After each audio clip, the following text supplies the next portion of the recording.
We're live. We're live. It's true. So that means it's time for another Dragon DJ reviews. So, welcome everybody. I'm your host, Dragon DJ, joined by my good friend, Remy. Your camera's cutting off half of my profile. There we go. That's better. Let's see. Nope, that doesn't do anything. Okay.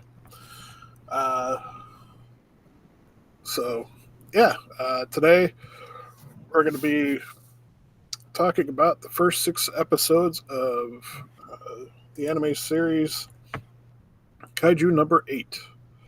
Yes. Just trying to double check, see if everything's actually working. Okay, yeah, cool. Woo! We're good. Sorry. Last week we had a little technical trouble, so I was trying to make sure everything was good this week. So, all part of the Rumble was fudging up, ladies and gentlemen. It was fudging up last week. Yeah.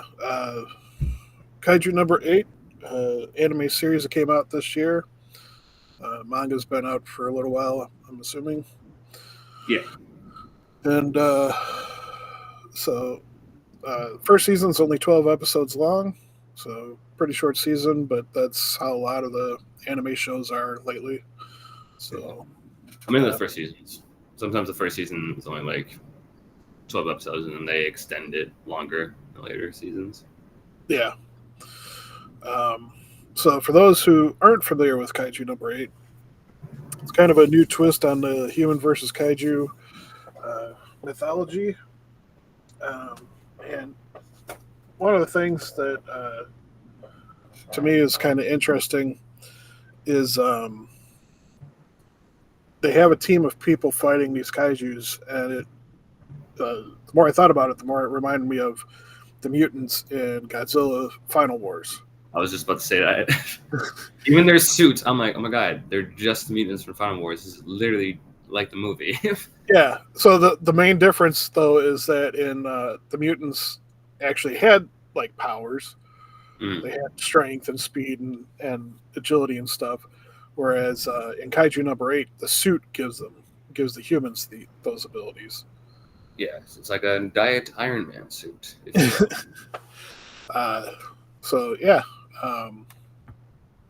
Really enjoyed these first 6 episodes. Wanted to keep going, but didn't want to spoil things for next week yet.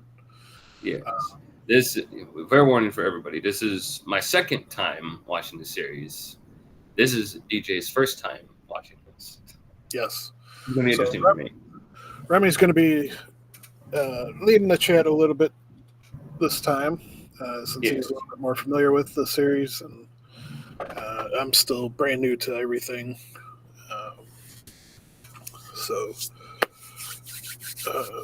Excited to get this started, and hand it over to you. All right. This the characters here. All right, it's gonna share the screen. Continue screen sharing. We are. All right, there we go. Okay, so first episode kind of starts off with a huge bang, if you will, literally. Already get a kaiju attack with this. Honestly, pretty cool kaiju design. It's like basically this giant salamander looking thing that starts causing havoc around the city. And the animation looks really good. So it kind of like introduces everyone to the world that these people live in, where it's just like, oh, it's just another Tuesday involving another kaiju attack. Wonderful. Yep. Everyone panic and run. And then we cut then to the team we're talking about. The Kaiju Defense Corp, I think is what they're named, or some sort of Kaiju defense group or something. So they jump in, and we get some really cool action shots of the camera following along with this one soldier as he's like running past the legs of the Kaiju and jumping up a building, and the thing's trying to chase him. Again, animation in this opening is like really, really good. But it's like Which honestly, I'm really happy that the animation stayed pretty consistent throughout the entire like rest of the season, especially like the 6 episodes we watched. Like it wasn't just the first, because usually in animes it's always the first episode that's like really well done, and then it's just kind of back to stale animation with some like small moments happening that have great sakuga going on. Yeah, I remember when Dragon Ball Super was coming out, and there was like people posting screenshots of the animation, and it looked like they didn't even finish drawing it. Oh yeah, I've seen that. I've seen that fight between Goku and Beerus on Comet at King Kai's house, Yeah, and it's pretty bad. yeah, Goku's face looks all smushed. yeah.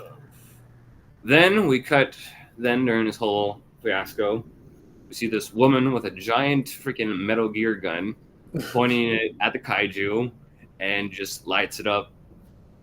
Freaking annihilates the kaiju, just blows a huge hole right through its like chest and just kills it instantly. Yeah. So that already gives a good sense. It's like, okay, so they're well prepared for catastrophes like this. So that's good at least. Yeah. So tell me, like, what was like your first thoughts, like going through your head when you were seeing this opening scene? Yeah, I mean, it was just a lot of fun. Like you said, really brought me into it. The fluid motion that the characters had, it was really cool to see the speed and dynamics of them. And then just seeing this huge cannon being carried by this, normal looking woman. She's not like a super Hulk or anything like that. It's like, No, she's like very skinny. yeah, like bottle athletic type. And Yeah. so yeah, it was really cool. And then obviously, the kaiju's death and just the explosion, blood everywhere and stuff. Oh yeah, no, that kaiju was dead. Yeah, definitely a lot of fun. Yeah, and already kind of gives us the hint about we were talking about earlier about the suits giving them power, because like the suit, I feel like is doing much of the heavy lifting when it comes to actually holding this thing. Yeah. So then we cut to our main protagonist here, Mr. Kafka Hibino. And what Kafka Hibino is that he works at a kaiju cleanup group. So what they do is that when the battle is done, when the defense force is done taking care of the enemy, they come in and just clean up the body, just clean up the kaiju body. So that's kind of what he does. So he's just chewing on a burger, chilling while this whole ordeal goes down. He's like, all right, cool, time to start working.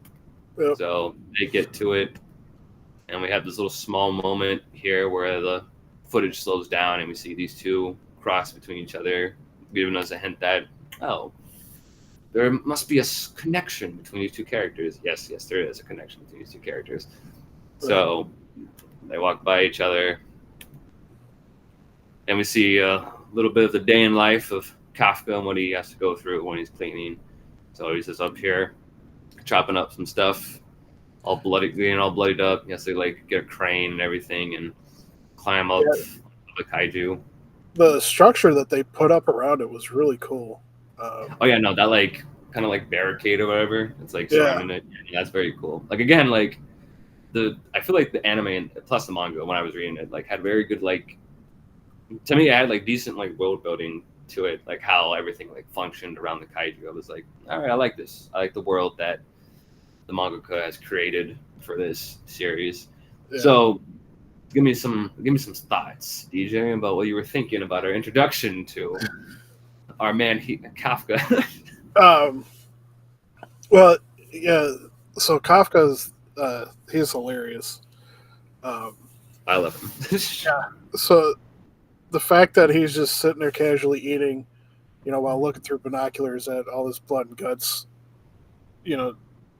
spraying everywhere and stuff like that.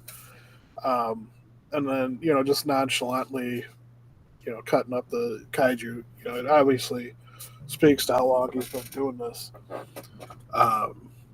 And, one of the things that I really find interesting about this is the fact that they're actually showing like the aftermath, of the battle with the kaiju, because in most series and most TV shows or anything that deals with like kaiju, typically you don't have this.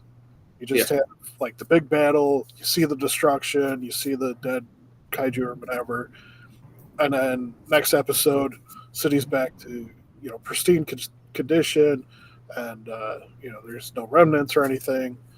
So it's nice to see like them showing like an actual group that's responsible for cleaning it up and talking about the time frame that they have to get everything done.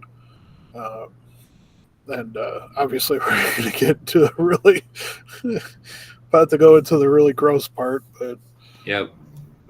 What you were describing about not seeing the aftermath is basically, aka every Godzilla movie ever. Yeah, they rarely ever go into the aftermath of the battles, especially in GXK. A bunch of people died. No, don't worry. Let's not worry about that. Yeah. Happy ending all around. Everybody gets to go back home.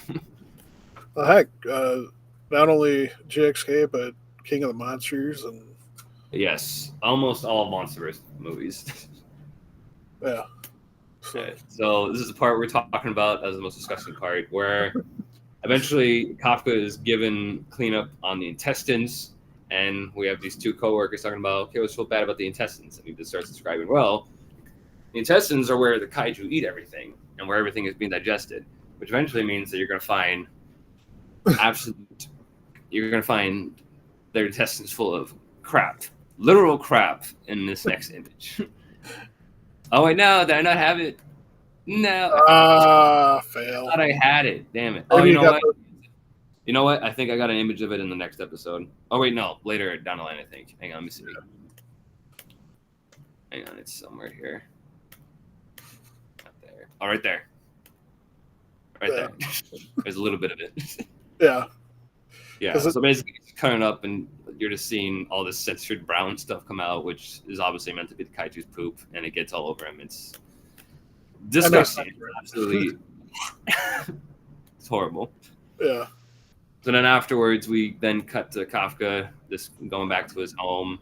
It's in complete shambles. I mean, my dude, clean up after yourself. Your room is a total mess.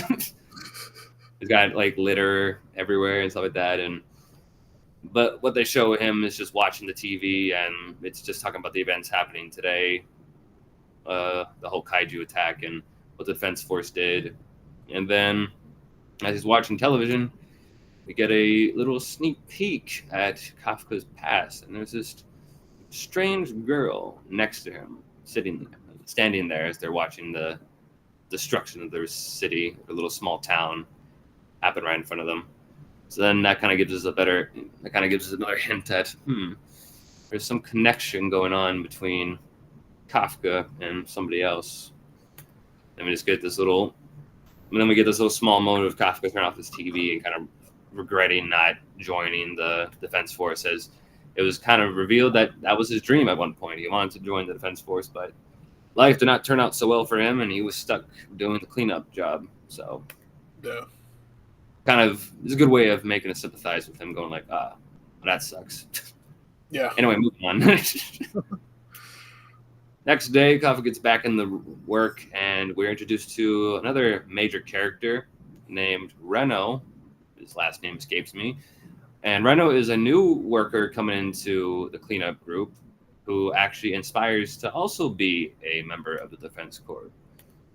And him and Kafka have a little bit of a talk where Reno learns that Kafka didn't join the Defense Force and kind of gave up at some point because he wasn't getting in.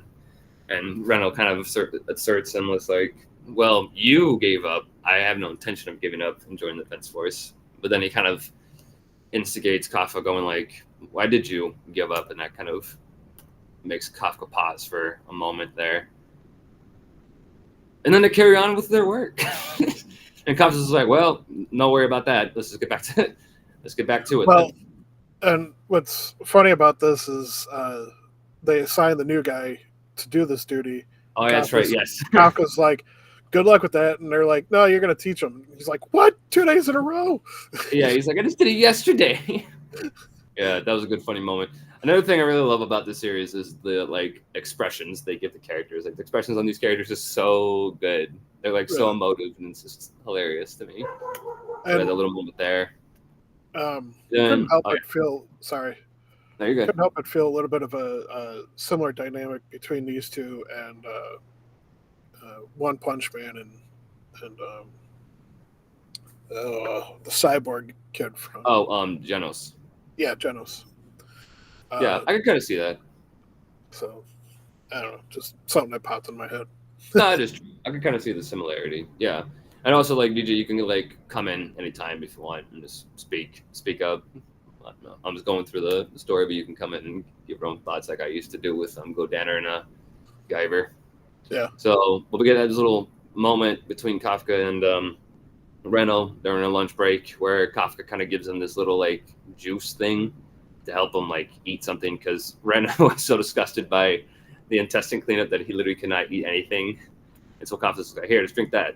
It'll give you enough nutrients to get the job done. So it was a little good character moment. and then then yeah, Kafka just nose plugs in Reno's nose. yeah, And this Reynolds is is like, hilarious. nah, I'm okay. And Reynolds just starts chasing him around with the nose plugs. Again, a very good, funny comedic moment between the two of them. Then we get some time passing by the rest of the day, and we get another small moment between Reno and Kafka as they're finishing up their shift, and like Reno kind of like thanks Kafka for helping him on his first day, and Kafka's is like, hey, don't worry about it, it's fine. Like, Yeah. kind of just shows how good of a dude Kafka is. So that kind of endears us to him. So it's a little good small moment right there. And then it gets interrupted by this Oh yeah, hellish abomination. And this is like, I think, what do they call it? Like a yoju, I think. And a yoju, apparently in this world, is like a smaller version of a kaiju. It's like it's not as big as a kaiju, but it's like a pretty decent size. But they're not like Godzilla size. So this thing pops out of here and tries to eat Reno, but Kafka jumps in the way. And then we have this whole chase scene between Kafka and the Yoju as Kafka tells Reno to go find help. So all this was going on. What were your thoughts during this whole sequence? Yeah, it was definitely a big surprise to see the kaiju pop up like that. Because they make it sound like the defense force had everything wrapped up and didn't detect any other beings or anything like that. So, and it shows does a good job of showing Kafka's true character. The fact that his first instinct was to tackle the new guy out of the way. Yeah. And, tell him, like, hey, you go run, get help. I'm going to distract it and try and lead it away from, people and stuff like that. Because I think that there's some people around there. Yeah, I think there might have been still some workers around as well trying to finish up the job or something. Or civilians or something like that. Yeah, civilians return to their homes, even though I don't get it. Why would you return to your home? Your home is practically destroyed. Yeah. It's gone. I would just stay in a new household, but okay. And I appreciate the fact that it's not, that it's different from the salamander one. Yeah. Because I think like with the Oju, I think they're like kind of like parasites almost, where they can kind of live on top of the kaiju. And so when you kill them, the Oju just kind of like wander around and cause more destruction afterwards. So that adds a little bit more to the world building of it. Yeah, so Kafka then leads the Yoju away, goes down this alleyway. The Yoju's trying to catch him. Then we get some more flashbacks of Kafka when he was younger. And here we finally revealed that the girl who was sitting next to him is actually the woman that we saw earlier in the episode, and her name is Mina Ashiro.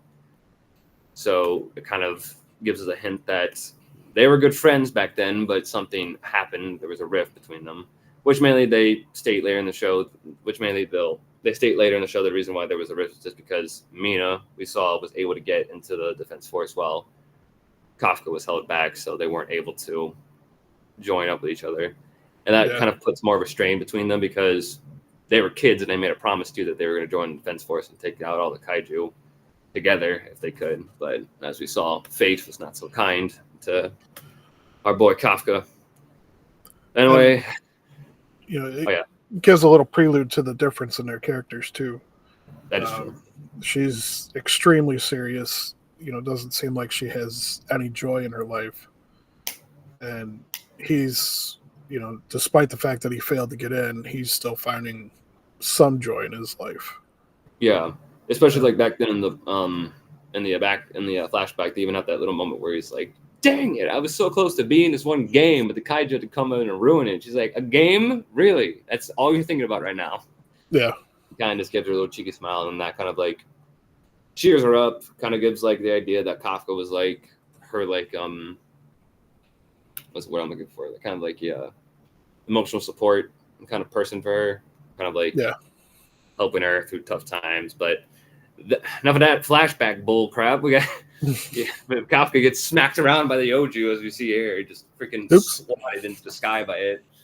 Which like gives a pretty good idea about how strong these kaiju are. Like one smack can just like absolutely like tear a person apart. Just like it's pretty brutal. Yeah.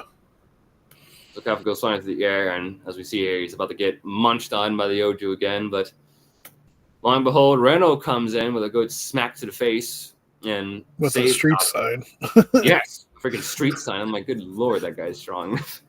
I'm like, I haven't really carried a street sign before as a weapon, but I'm pretty sure it'd be a pretty heavy thing to carry around. Yeah. I mean, a single rod that you would put one of those signs on isn't too bad, especially if you're young and athletic and stuff. So. Yeah, sure, I guess.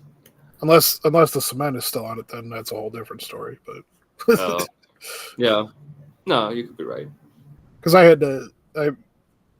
one of my previous jobs, I had to carry like posts that you could put like street signs on, and like an individual one. I mean, it's solid, but didn't have a ton of weight to it. So. Oh, okay then. Yeah, that makes more sense. Yeah. Yeah, but Reynolds smacks him in the face and. Then they're about to get absolutely crushed by the Yoju because like that sign wasn't good enough. Yeah. Then all of a sudden, a freaking tiger pops the hell out of nowhere and just attacks the Yoju. So Kafka was injured at this point too. Yeah, that's right. I forgot to mention that. Yeah, that smack that Kafka got from the Yoju earlier, like practically like injured his leg. Yeah. Well, both of his legs, I think. Well, one of his legs because we see later in the hospital one of his legs is all casted. Is all. Put on a cast, but yeah, one of his legs was completely like decimated by the attack. So Reno was there to protect them, but luckily, freaking Deus Ex Machina Tiger comes in and fights off the Yoju. Yeah, flips it over. Freaking annihilated by some blasts, and we all know who that comes from. And it's revealed to be no other than Mina with some other group members and her little pet tiger right here. So. Yeah. During this whole scene, kind of give me your thoughts, DJ, about what was going through your mind during this whole predicament. I was like, okay, obviously the main guy is not going to die, but yeah, like, is he going to get swallowed and then rescued or something? Yeah, it's almost funny how like what I'm pretty impressed with like the both times the thing almost like chomps at them is that it gets like really, really close to both Reno and Kafka. Like the first time it shows up, it's like mouth is like right over Reno, and then again right over Kafka. So it's kind of just like, well, they like really kind of like let it hang there to be like, oh, is he actually like gonna get really hurt in this? No. Yeah, and then I was definitely surprised by the tiger and its sheer power. Yeah. The fact that it was able to like, stun essentially the Yoju. And then what's interesting is the Yoju's blast is just from like a rifle, a regular looking rifle. So, and we find out later on more about how the weapons kind of work. But you know, because like the first weapon that we see that takes out a kaiju is that huge cannon. So when this one blows up, before it's revealed, it's like, oh, they got the huge cannon again. It's like, nope, just a rifle. Yeah, just a regular gun. You're like, wait, what? But how though? Then don't worry, they explain it. Yeah. All will be revealed later. So Mina comes in to rescue, and there's like a little small moment between her and Kafka where she kind of doesn't really give much regard to him. She just kind of sees him like another civilian to save. And so then we cut to the hospital where we see both Kafka and Reno there. And Kafka and Reno kind of a little nice conversation where Kafka kind of thanks Reno for saving him, and Reno thanks him for saving him. And Kafka is like, you know what? You're right. I shouldn't really give up. I should try again. I'm going to go and try my best at the Defense Force again. Because it was revealed that they increased the cutoff age to 33. Yeah, that's right. Because Kafka in the series, which actually I think a welcome surprise, is like 32. Yeah. I'm like, wow, an anime protagonist that's not 15 or 16 years old? What a new concept. Think about that. So so that gives Kafka more hope. And all of a sudden, this freaky thing pops up right in front of Kafka and kind of like puts out this like little sonar thing, and this goes, found you, and literally dives into Kafka's mouth, and it starts putting him through this transformation. Like he's like really in pain and everything like that. The screen is turning all purple and everything. Reno's behind the other curtain hearing Kafka literally freak out. And he's like, are you okay? So then he comes over, and he is caught with this sight right here. Yeah. This is Kafka's form, a.k.a. Kaiju No. 8, the character the show is named after. And yeah, it was a moment between Reno and Kafka where they both freak out. Like, just like imagine having your buddy like. One minute your buddy's like a normal human, the next minute you pull the curtain back and he's like a freaking like monster. You're like, what the hell happened to you? Their reaction to each other is just great. Oh, I know. I love again, the reactions in the show are perfect. So then you got Kafka trying to explain to Reno like, hey, it's me. And it's actually really interesting that Kafka can talk in his kaiju form. But I think makes the show more interesting, because I think it would have been a little dull if he couldn't talk. So I'm glad that he actually can talk, and it's still his voice coming through, which is a little bit more deeper and like muffled coming out of the kaiju's mouth. And he had this old guy coming from the corner, and then as soon as he sees a kaiju, there's like a really funny shot of the old man looking at them, and then you just see his hand pop up with his phone, and he just starts typing. Yeah. Call the Defense Force. And even Reno and Kafka kind of go like, he's calling you. And they both are thinking the same thing, like, oh, okay, so if they call the Defense Force, I'm going to get shot just like that other guy got shot. So that's great. And that's where the first episode ends off, on that cliffhanger. Yeah. So, yeah. What did you think of the first episode then, DJ? Really good. And, I appreciate the fact that Reno, like, his first instinct is to help Kafka. Yeah. It's not to, like, turn him in or, run away or anything like that. He's like, let's get you out of here. Let's figure this out. So, yeah, definitely. The first Randall's like completely terrified, but then when he hears Kafka talking, he kind of calms down a bit. Yeah. So definitely a good first episode, and like we mentioned earlier, great animation. Yeah, the animation, awesome, for sure. Yeah, and also too, the colors in the show are like really vibrant and like really like. They like really pop too in like almost every scene. Yeah. Which I really enjoy. Wait, what the hell? Why is that there? Hang on, give me a second. Did I mess up? Yes, I did. Are you kidding me? Oh, come on, man. Really? Okay, I already saw that. Yep. Where is... That's why I named them. No, like I put them all in order. Like I don't know why I would do that though. I don't even have to like know their names. I just put them all in like order from there. Yeah. Hang on, folks. Technical difficulties here. I gotta freaking stupid files. Piece of crap. Hang on. Let me. Hang on. I have them on my Gmail. Let's pull them out real quick. Episode 2. There we go. Fine. Fine, stupid computer. There we go. All right, hang on. We got it in the bag. I'm hanging. Right there. Perfect. We got it. There we go. All right. All right. So anyway, episode 2. That was episode 3 we were on. My bad. We were skipping too far. So episode 2, I don't know what happened, but we figured it out. Okay. So episode 2 kind of opens up another flashback between Kafka and Mina. And Mina's kind of like making fun of Kafka, where she kind of makes fun of a line that he said earlier in the previous episode, going like, I'll stand by your side as long as we like get to the defense forces like that. You won't have to be scared. And Mina's just kind of laughing and making fun of him. But Mina then smiles and goes like, you know what?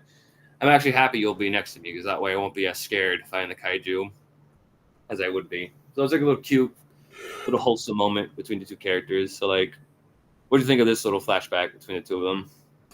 Yeah, it was a nice, nice development on their characters and their history. And I think she even said, like, when she was poking fun at him, made the claim that he did an anime saying or something like that. Yeah, like straight up a manga. Yeah. So yeah, it was funny. Yeah, that was cute.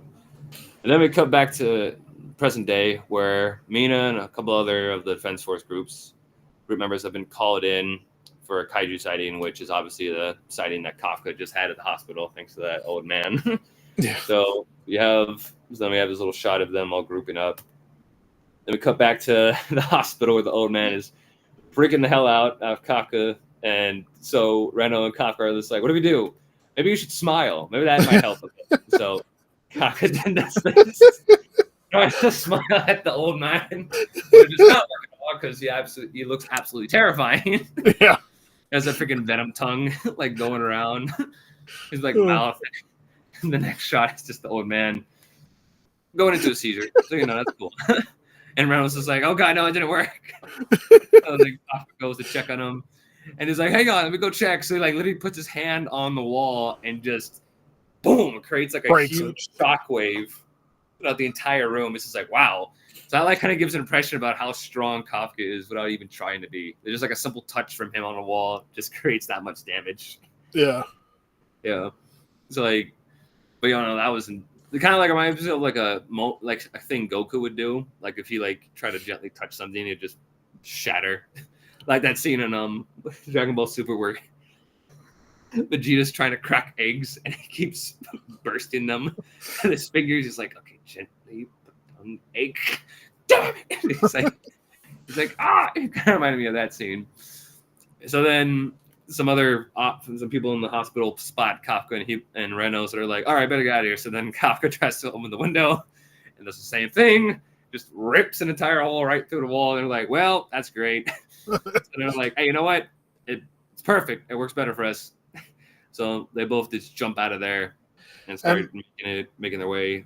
That Strength and Sanity, I want to say that there was like a superhero movie or something like that where they had something similar, and it might have been like a comedy one or something like that, but like the character was like literally everything that they touched, they were breaking, and they were just trying to like barely even touch something, and it still like just shattered. Well, it kind of reminds me of the 2017 Power Rangers movie where I think one of them tried to turn on a faucet, and when he does, he just like breaks the entire thing off. Yeah. And like tries to put his hand on like the top of the sink and then gently trusses it and it just shatters.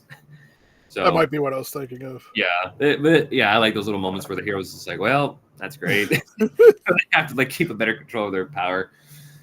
And so after Kafka and Reno leave the hospital, we then cut back to Mina and her group heading towards their location. And we cut back to Reno and Kafka run away, and Kafka is abomination. He's like, body is just transforming without him doing anything. He's like, I don't know what's happening. He's like, oh god. And like, he looks like a balloon man. Yeah, he like freaking has like this xenomorph mouth that like pops out for like a split second and just starts eating a bird. And Reynolds was like, with all due respect, sir, that's absolutely disgusting. He's like, I'm not trying. I'm not trying. How I did it. This is a very comedic moment. Like, you think, like, any other series would just have this like be a very like horror-esque like scene, but in this one, it's just like, no, comedy, which I really enjoy. They took that route, and then I forgot about that. Oh god! And I add that right after. Yeah, he starts complaining that he's got to go to the bathroom. Yeah, he starts making Kafka starts making a remark that he has to go pee, but like Randall's like looking down at his crotch. He's like, I don't know where that's gonna happen, and then Kafka just starts peeing from his nipples, and we have like this little moment where it's in slow motion, and it's just like some like good old timey like jolly music happening while he's like running, and there's pee coming out of him. It's every time I see it, I'm just like, why? Why? So explain. So tell me, DJ, what was going through your mind during this whole ordeal of Kafka trying to understand his new body? Yeah. It had me cracking up so much because it's such a serious situation that they're in, but they make it so lighthearted and goofy, like with the weird transformations that his body was doing. And then immediately afterwards, he's like, hey, I got to go to the bathroom, but I don't know how. It's coming out, and then... You from the nipples. Like, okay. And then he, like, falls over afterwards. Yeah, and he starts, like, crying. He's like, it's going to take me as a bride now. It's like, what the... It's like, I think you have other stuff to worry about right now, dude. I don't think this is the right moment to care about that. So, like, even Reno kind of makes that same, like, remark. Yeah. So, yeah, very committed right there. That's the thing I'm talking about. Where he's like freaking out. His little adorable puppy dog eyes. And he's like crying. It's good. Then we kind of get this moment where Randall kind of makes a remark going like, well, because of this form, you're probably not going to get into the defense force like at all, because they'll probably shoot you on the spot if you do. And Kafka kind of goes like, oh, that's right. Yeah. If I have this form, I won't be able to get in like at all. And that kind of like puts a damper on his spirit, and it kind of brings the mood down a bit for the scene, because it kind of brings a more serious element to it. It's like, oh yeah, no, if Kafka's a kaiju now, so like that kind of like diminishes his possibility of achieving that dream. Yeah. So it's kind of an upsetting scene. But then Kafka and Reno keep making their way out of the area until Kafka starts heading towards like an unpopulated area to because they're anticipating being attacked by the defense force, so they're trying to minimize any collateral damage and stuff like that. Yeah, I think that's what the I think you're right, because I think that's what the fence is for. Yeah. So like they get closer to an unpopulated area, but then Kafka starts like sensing something underground, and it's apparent, and we see this huge like kind of like dirt explosion happen behind them, and they're kind of wondering like, what is that? And Kafka is kind of like, I think, well, actually he doesn't think, he knows it's the one of the similar like Yoju, that like weird little freaking spider skull thing that we saw in episode 1. There's another one out there, and it's causing some damage. And so Kafka is like thinking about going there, but Reynolds like, no, we got to focus on like getting you out of here, because the defense force is going to be here any minute, and once they do, all hell's gonna break loose. So we need to like keep running. So Kafka kind of has like this little small moment where he's gonna follow Reno, but he kind of looks back and sort of second guesses himself for a bit. Then we cut to this very haunting moment where this little girl and her mother are like trapped underneath all the rubble that was just caused by the explosion we saw earlier. Yeah. And then the Yoju appears and pops out and is about to devour both the mother and her child. And the mother's just like pleading for her little kid to like run to get out of there, but she won't leave her mother's side. So you're thinking, oh no, like don't eat the child, please. Like we don't want to see that. We just had a very comedic moment happen between Reno and Kafka. We don't want to go all dark. Yeah. But then the legend, the GOAT, the MVP, Kafka comes in and just freaking decks that man across like the entire neighborhood. Like one little punch, and it just sends the Oju flying across like the entire vicinity. Like dirt and debris are all kicked up. Like Cock was just like, "Oh wow, I punched." He's like, "Wow, I'm really strong." And he looks at his fist. Wow. Literally, it literally like reminded me of like One Punch Man. Yep. So like again, the One Punch Man parallels is like with this show is kind of uncanny. So he pops up, and then the little girl starts kind of freaking out a bit because she just sees another kaiju pop up, and Cobb is like, no, it's okay, I'm a good guy. So he's like, what's the best thing I can do? All right, smile. So he tries to smile at the girl, and yeah, this moment where he tries smiling again, and he just freaks out. The little girl's just freaking out. She's like, her head's spinning like 360, and just like, hey, look at me, I'm smiling, I'm a good guy. So that was a little very funny moment between them. Then Reno pops up. Kafka moves the what was it, like a drawer or something like that, like a dresser. Yeah, like a dresser off the mom, and Reno kind of like reassures the little girl that her mom's gonna be okay. Then the Yoju pops back up again and is going for an attack, but Kafka is like, nah, why ain't having that? So then he just starts powering up. You see him like start glowing blue and green, and his bringing his fist back. You see all his power surging from him, and he just deals. One Punch Man. Yeah, exactly. Like a serious punch, freaking to the Yoju, just punches the hell out of it, and it literally explodes into blood. Just a shower of blood just comes down on Kafka afterwards. I think I have an image right here, right there. Yeah, Just showers Kafka in his blood. It's a very epic moment. It's like a very cool scene, and the music too. Like during that moment, is like really well done. Yeah. So like, what did you like think of that scene where Kafka just freaking uppercuts that Yoju to oblivion? Yeah, that was really cool. Because obviously, we saw little glimpses of his power scale. With him just putting his hand on the wall, shattering it, and then going to slide open the glass, the glass, and just completely destroying the whole wall. And we saw his earlier punch just knocking the thing, several blocks away. Yeah. So the fact that he actually put effort into it, and he's just the effects of his charging up and everything was just really cool looking. Oh yeah, no, it looked great. Like it literally reminded me of Deku. Like, charging up one for all at like 100%. I got like 400 from that. And it was just great to see, like, when he unleashed that, which we get to see an even more powerful hit later on. Oh yeah, no, there's a lot more powerful hits later on in the series that he does. There's a moment, I'm not gonna spoil it or say anything, but there's one moment later on in the season where it's just like, oh my god. It kind of gives a better idea of just how powerful Kafka can get when the moment calls for it. So then Kafka kind of reassures little girl that everything's okay, but she's still kind of scared. But then he kind of goes down and he's like, hey, I'm going to be gone in a minute. The defense force is going to be here and everything's going to be okay. So he starts heading out, but then the little girl thanks him. A little cute moment right there where she realizes that he's a good guy, and Kafka's kind of like, he's like heart touched. He's like emotionally touched by that. And he kind of has like this kind of vision of himself and Mina standing side by side in the defense uniforms, and it kind of gives Kafka like more inspiration to keep going towards his dream. He's like, you know what? Like, yeah, I'm gonna keep going because like this is like what the defense force really is for, protecting people, and I can protect people by Mina's side, and I will eventually get there. And then we see that the kaiju skin kind of peels back, and Kafka can actually kind of like retract it, so we can see his head popping out of the kaiju suit. So it's really cool. Kind of like Venom.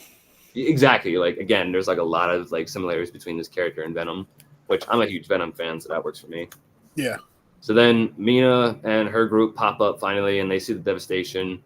And Mina kind of asks the little girl what happened, and the little girl's kind of still traumatized by the event, but Mina reassures that everything's going to be okay, that they're going to kill all the kaiju. And then the little girl makes her remark, you're not going to kill the nice kaiju, right? And Mina is kind of taken aback like that, like, nice kaiju? There is no such thing as a nice kaiju. Oh, Mina, you poor, silly woman. There is. So then the next day, back at Reno and Kafka's job, they both get these little envelopes from their like boss, one of their superiors. And this is from the exams that they have taken for the entrance for the Kaiju group. Yeah, because it's been like a few days. Yeah, I think they reveal. It's been a few days, or has it been days, or has it been like? No, it's been months, has it? Has it been like 3 months? I can't remember if the months is between this and when they go in for the aptitude test. I'm thinking it could be days. You could be right. And then I think the months is like when they actually enter the area. Yeah. Yeah. But yeah. So a few days later, Reno, but like his superior gives him the envelope, he opens it up, Reno passed, and he goes over to Kafka, goes over to find Kafka sitting on top of a dead kaiju carcass, and he's like, "Sir, you passed as well." And Kafka then turns around and goes, "Oh, awesome," in his kaiju form. Yeah. And that has Reno boy freaking jump kick or something like that. Normal anime trope. Yeah, he's like, "What are you doing? You idiot! Hide yourself." Kafka's like, "Don't worry, I got it figured out." Ta-da! He's like, "No, you don't. You still haven't figured it out." But then finally Kafka gets back to normal, and Kafka and Reno are like, "All right, we did well in the test." And Kafka and like Reno was kind of surprised. He's like, "Well, I was expecting a more like more jovial like response that you passed." He's like, "Well," Kafka kind of tells him that, "Well, I passed the exam, like the written exam. I never really passed the fitness exam or like the physical exam. Really, that was the part I always failed on." Yeah. So then they're like, "All right, so that's like when the real challenge is going to happen." So then Kafka. He's going like, "Don't worry, I got this handled." Like they have a little pep talk with each other, and Kafka tries to open a bottle. He gets pissed off again, and then Reno gets pissed off again. He's like, "You know what? That's it. We're not going to the test." He's like, "No, it's okay. I can handle it. I got it. I can keep my kaiju thing under control." And Kafka kind of reverts back, and he's like, "You know what? I'm gonna be serious now. I got this." So then a few months pass by, and then Reno and Kafka show up for the physical. Like the aptitude test, as you were saying earlier. Yeah. And we're introduced to another character by the name of Hikaru Shinomiya. I know, she starts off quite a pain. Yeah. And so she kind of calls Kafka an old dude, and Kafka is like, "I'm only 32. How's it old?" Well, I think Hikaru was supposed to be 16, so I guess a 16-year-old 32 is old, I guess. Yeah. Still twice her age. So yeah, but still, you don't gotta be so mean about it. So you got Kafka kind of like yelling at her, going, "I'm only 32, you little brat." So it's a little funny moment. Yeah. Between the two of them. And then Kikero kind of makes a remark going like, "Well, you're my spot. You're in my spot of 55, and 5 is my lucky number today." And Kafka's like, "Lucky number? What the hell does that mean?" And he's like, "So you're not going to move it at all?" And she just takes it upon herself to move the car for them, and she activates her secret suit under here and just lifts the car up with like one arm like this and just tosses it. Friggin' jerk just tosses the other side, and Kafka's is like, it's a company car. Yeah. And she's like, "Listen, get out of my way. I'm Kikaru Shinomiya, and get out of my way if you know what's good for you." And then we have a little tense moment right here where she kind of sniffs Kafka, and she's like, "You smell like kaiju." And that is where the episode comes to a conclusion. So, DJ, what did you think of the kind of like Shinomiya's entrance and this kind of cliffhanger, and like also your overall thoughts of episode 2? Yeah. So yeah, the reaction that Mina had when the little girl, said the good kaiju, was really good. Mm-hmm. And makes you kind of wonder, like, okay, how's that going to play out and stuff. But yeah, this interaction was it was hilarious, but at the same time, I was like, I already hate her. Yeah, I know. Like, she's like a very kind of, believe me, when I first read the manga and she introduced, I was like, I am annoyed by this character. I hate her. I don't like her. But don't worry, she gets some good development later in the series, and she becomes actually one of the better characters in the show. Yeah. But yeah, like just her whole attitude and stuff, and kind of the stereotypical, well, I'm rich, so I'm better than you, and all this other kind of Yeah. stuff. Some peasants beneath me. Yep. All of you. So Which in the next episode we find out why. yeah, I found out why she acts that way towards people. Yep. Yeah. But like, yeah. Overall, another good episode. For sure. Really cool to see Kafka in action too. That whole scene between him and the Yoju was really well done. That was another cool moment. I'm definitely interested in finding out why that little kaiju thing was like found you. Like him specifically. Yeah. So, that's the one thing that's kind of hanging over the whole series right now that has got me intrigued. Like, yeah, that I'm hoping that they explain that at some point. Well, what's funny is I kind of stopped reading the manga at some point. I never got to the entire explanation about why that thing said I found you. So even I don't know. I'm like, I don't know. Nice. I kind of like stopped reading the manga a while back. Probably to get back into it though. Yeah. Anyway, episode 3 starts off with a little recap of what happened at the end of episode 2 about her going like, you smell like kaiju. And then Reno kind of comes in clutch and just goes, well, we do work at the kaiju cleanup. So it kind of explains it. It's just like, yeah, I guess. So that kind of takes care of that situation pretty neatly. And then freaking Kafka just goes over and picks up the car and just puts it back gently. And Kikuro's just like kind of freaking out. She's like, what? Are you hiding a suit under there too? Like, what was that? Like, she's kind of just like, huh? And Reno's just like, Reno kind of notices that too. And he's like, oh boy. And then later on in the scene, then you got Kafka kind of bragging. Bragging to her. She's like, my name, well, your name's Kikuru, my name's Kafka. Remember the name, Misty. And she's like, okay, yeah, sure. And she's like, okay, sure. I thought today was going to be easy, but you kind of giving me a challenge, so we'll see how this goes. We have this scene where Reno was just like, you moron. What did I tell you? Don't use your kaiju powers at all. When we're here, what's the first thing you do? You use it to pick up the freaking car. Yeah. And Kaigo was like, well, I did transform the stuff that they couldn't see that was hidden. He's like, still. So a little bit of a funny argument there. And Kaigo was like, all right, fine. I won't do that. So then they're about to enter the arena and enter the exam where start getting their physical exam. And Kafka's kind of falling behind a bit. Like they do the army crawl and he's really slow at that. This one he's struggling with the pull-ups, which honestly, like pull-ups are pretty hard, so I can't really argue with him on that one. And then you got Kikuru kind of making fun of him as like, I think he got like 221 out of like 225, I think, on the test. Yeah. So like he's still, I think but I think that's like the placement, I think, the ranking. Because I think overall, I think they have like 125 like volunteers going on. Or like examinees, and she like comes in at like 5th, so she's like making fun of him about his placement. And Kag was like, whatever. She was like, I got to embarrass you for a second time today. Yeah, and Kag was like he gets all mad and stuff. And then you have this little moment between Redo and Kafka, where Redo was like, I'm actually kind of proud of you. You didn't like use your kaiju powers at all. Like you could have just transformed your legs to like help you run faster or something like that, or just transform the parts of you underneath your clothes to beat everybody else. But Kafka kind of remains like, well, everybody else worked hard to get here. Like, I want to be fair.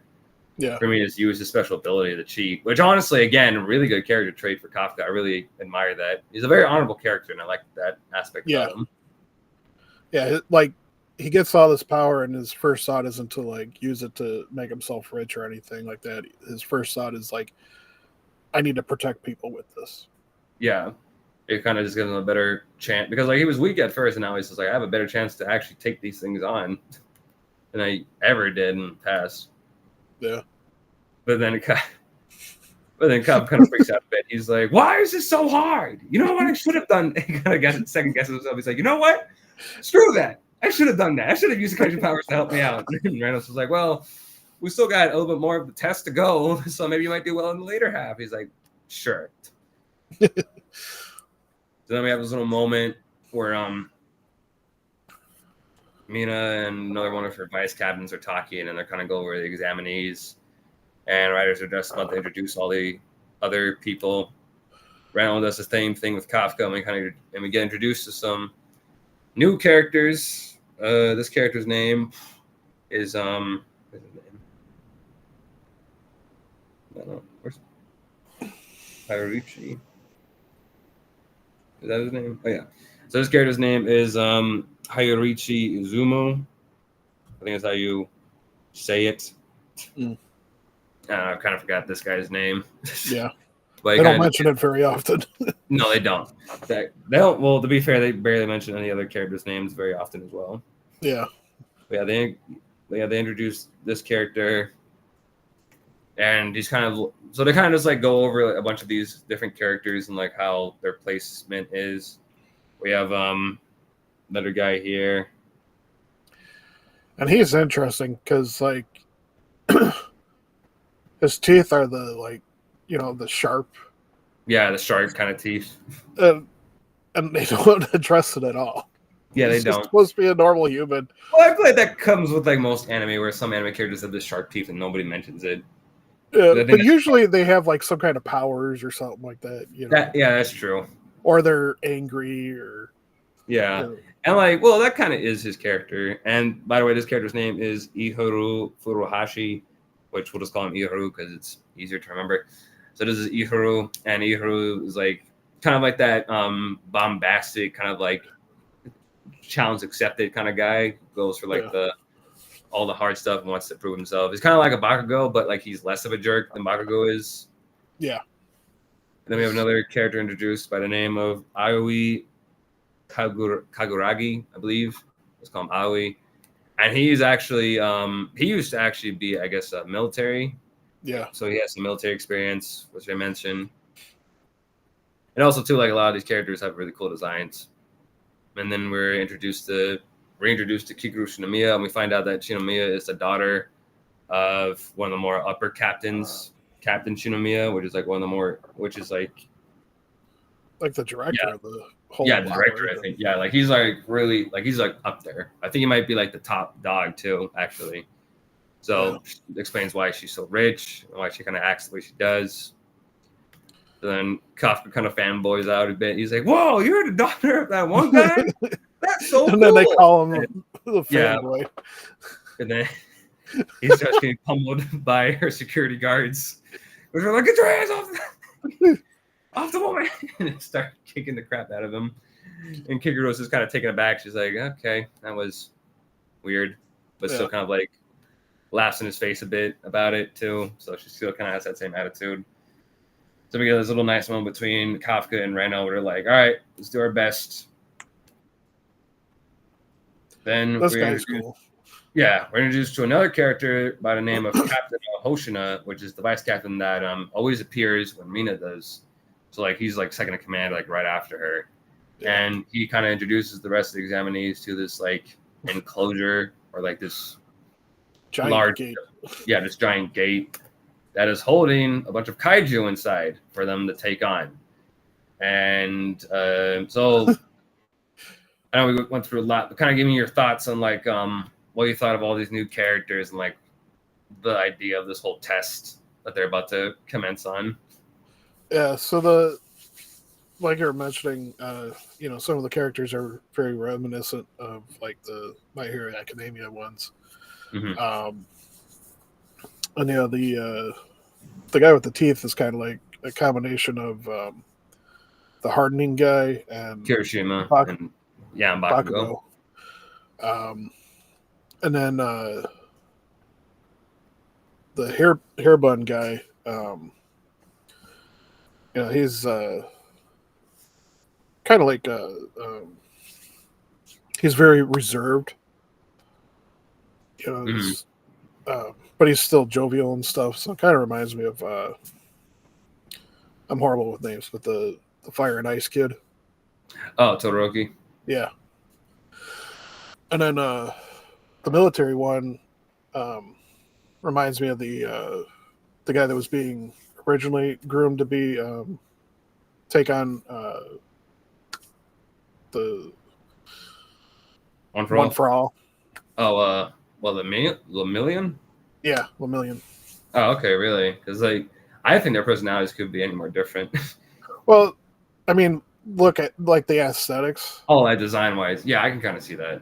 Yeah, but his personality is their personalities are very much different. But Yeah.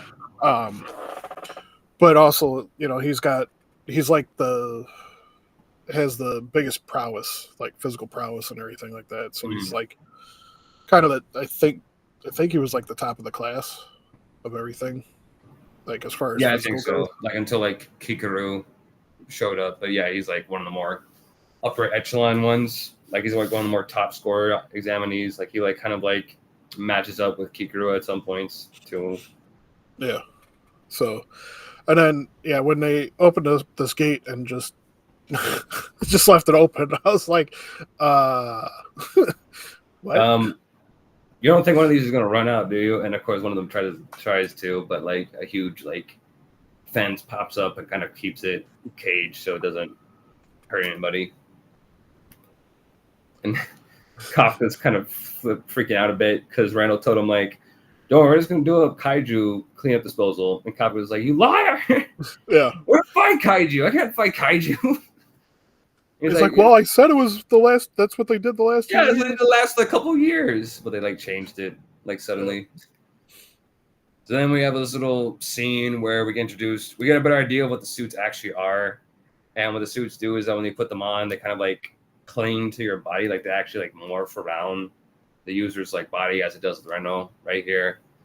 And these suits also kind of bring out something they call combat power, which is like the what is it like the inner like combat prowess or like inner like ability or like strength of the user. Yeah. So like they bring out everybody's like kind of combat power. So like there's people with like 15%, like 24%. Reno has 8%, and then freaking Kikaru has like 46%. Yeah. Because everybody's like, well, there you go. There's the director's daughter for you. She's all powerful. And then, yeah, so that's Reno's power right there. And then Kafka's power is 0%. And even Captain Hoshina, the guy we just solved the little like cut earlier, kind of laughs at that. He's like, that's hilarious. Like, talk about it first time. Yeah. We've never had 0% at all. And they were just talking about like, wow, all these examiners are like really showing like really like, potential. And then Kafka shows up with a 0%. They're like, no, never mind. and then he tries to power it up. Yeah, Hoshina's just like, that's not how it works. So you got Hoshina here just laughing at him. It's like hysterical. So like, I think he even mentions at that point, he's like, if nothing else, we got to get this guy on the team just so I can laugh at him. Yeah, exactly. He's like, we need somebody comedic on this team. And like we have little like control girl with like glasses in the control room, kind of like yelling at Hoshina, going like, "Will you be serious?" Yeah. Like, what did you think about the reveal of Kafka's combat power and the whole idea of the combat power that these suits bring out? Yeah, so at first I was expecting it to be like way off the charts or whatever because of the kaiju in them. Yeah. And the fact that it was 0 was like, is that his like true level, or is that because the kaiju is like suppressing itself when he's in human form, and so it like completely removes all of his potential. Yeah. And but yeah, as they were revealing the different power levels and stuff, it kind of reminds me of the Scouters from Dragon Ball. Oh yeah, that is true. Like, he's at 9,000. It's over 9,000. And then this guy just cracks me up. Hoshina's great. I love Hoshina. Yeah. Such a great character. So yeah. So, and then Kikaru's not really amused at this because she was like, "I saw you pick up that car earlier. So you're hiding something from me, damn it." Yeah. Show me your true power. So she kind of just like is annoyed at this moment because she knows Kafka is like hiding something. So then they all get right. They're all dressed up and they're all ready to take on the test, which Kikuru just goes straight for it and just starts obliterating kaiju left and right with her skills. 46%. She's practically like unstoppable, and she just leaves everybody else in the dust. Like every other teammates are just like, "What the hell? Like, can't you calm down a bit?" And you got Kafka back here, like kind of like dragging his rifle because he can't even pick it up. Yeah, Reynolds was like, "You need to hurry up, man. We need to go." He's like, "Well, I'm at 0%. I can't carry it, right?" And I was like, "Okay, sorry, but we need to hurry up." And Hoshina kind of makes a remark too about like how if there's like a certain time limit to the test, if you don't take out like a certain amount of like kaiju or something like that, then like you'll practically fail the exam. So and then, they also talk about how each person's got like their own drone following them around, so there's like more to the test than just taking out the kaiju. Yeah, that's right. They mentioned that because like Kafka starts taking notice of that. What is like a really good detail about Kafka is that he might not be the strongest, but he's like the most like what's the word I'm looking for? Like what's that D&D term? Like awareness, I guess, of all the other characters, because like he's like taking note of the drones and he's like, you know what? The drones are here because they're gonna see how we act as a team. That's the main goal of it. How everybody acts as a team and how they like take on their own like personal objectives. So he just tosses the rifle and decides to just carry a pistol because he's deciding that he's just gonna do what he can to help out during the fight. Yep. And it's also I don't think I have an image of it, but it's also revealed too that Mina is also here in the control room, like watching the exam. So that this gives Kafka more energy to do his determination. Best. Yeah, determination during his test. And there's one moment here where they come across a kaiju, and it's Aiwei and the other kind of dark-haired blue guy. Again, I forget his name. They barely even freaking mention it. The samurai bun guy. Yeah, Haruchi. Yeah, they got Haruchi and Aiwei kind of firing at a kaiju here, and Kafka kind of takes note of its hooves, and he remembers that way back when they actually cleaned up a kaiju similar to this, and that kind of gives him insight about what the kaiju weaknesses is as he like throws his stun grenade at it. Yeah. And he remarks to them that the best way to take care of it is the underbelly, as its weak point. So then Aiwei and Haruichi both like fire on the stomach and it just blows up, and they kind of like give thanks to him. And even Hoshina kind of takes note of that. Mina and Hoshina in the control room, Hoshina takes note of that. He's like, oh, look at that. And Kafka's actually being useful. And this is the first glimpse that we get of the difference that we were talking about with like the power levels with the weapons in regards to the suits, because we see the girl take off and she's just one-shotting everything.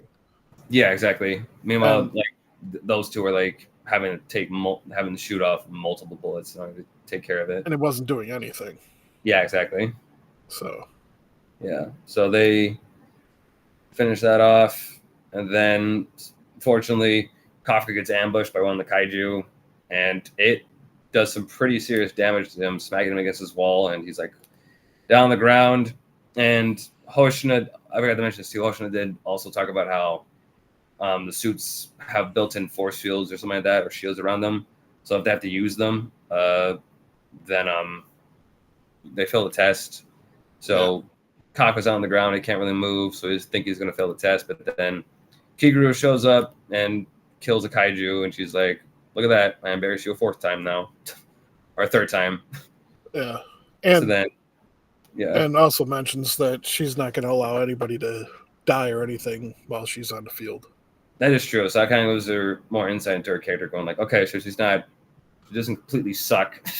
Yeah. She's still doing it for the right reasons. She just has a bit of a ego on her. Chip on her shoulder. Yeah. So then Kafka looks back at his leg. It's all damaged up. And we kind of has this feeling like everybody else is going to leave him with the dust, that it's over for him. But then he gets this extra. Whoa, it's so funny. Just what's coming up. So then he gets like this extra boost of like energy where he's like, you know what? No, I'm not gonna give up. I'm gonna keep going.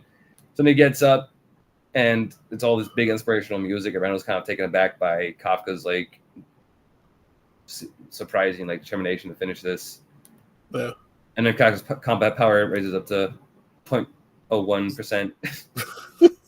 They're like, wow, it rose up by like a point. Yeah. Which is so funny. It's just like such like a good dramatic, like a good undercut for the scene. It's like so dramatic and inspiring. All of a sudden it's just like, no, beep, like one little 0.1 from 0 to 0.1. So it's just like rising.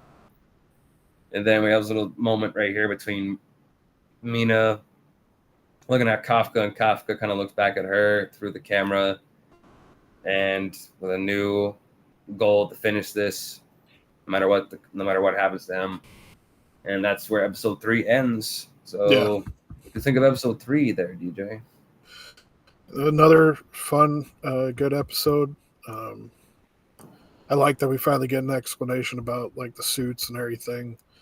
You know, because at the beginning we saw the Defense Force in them and stuff, and just it's like, okay, those are cool suits. So now we understand that they have kaiju fiber, like muscle fibers and stuff inside of them, and they react to the person's potential and help them out with their abilities. So, and yeah, it was hilarious that he couldn't even lift the rifle.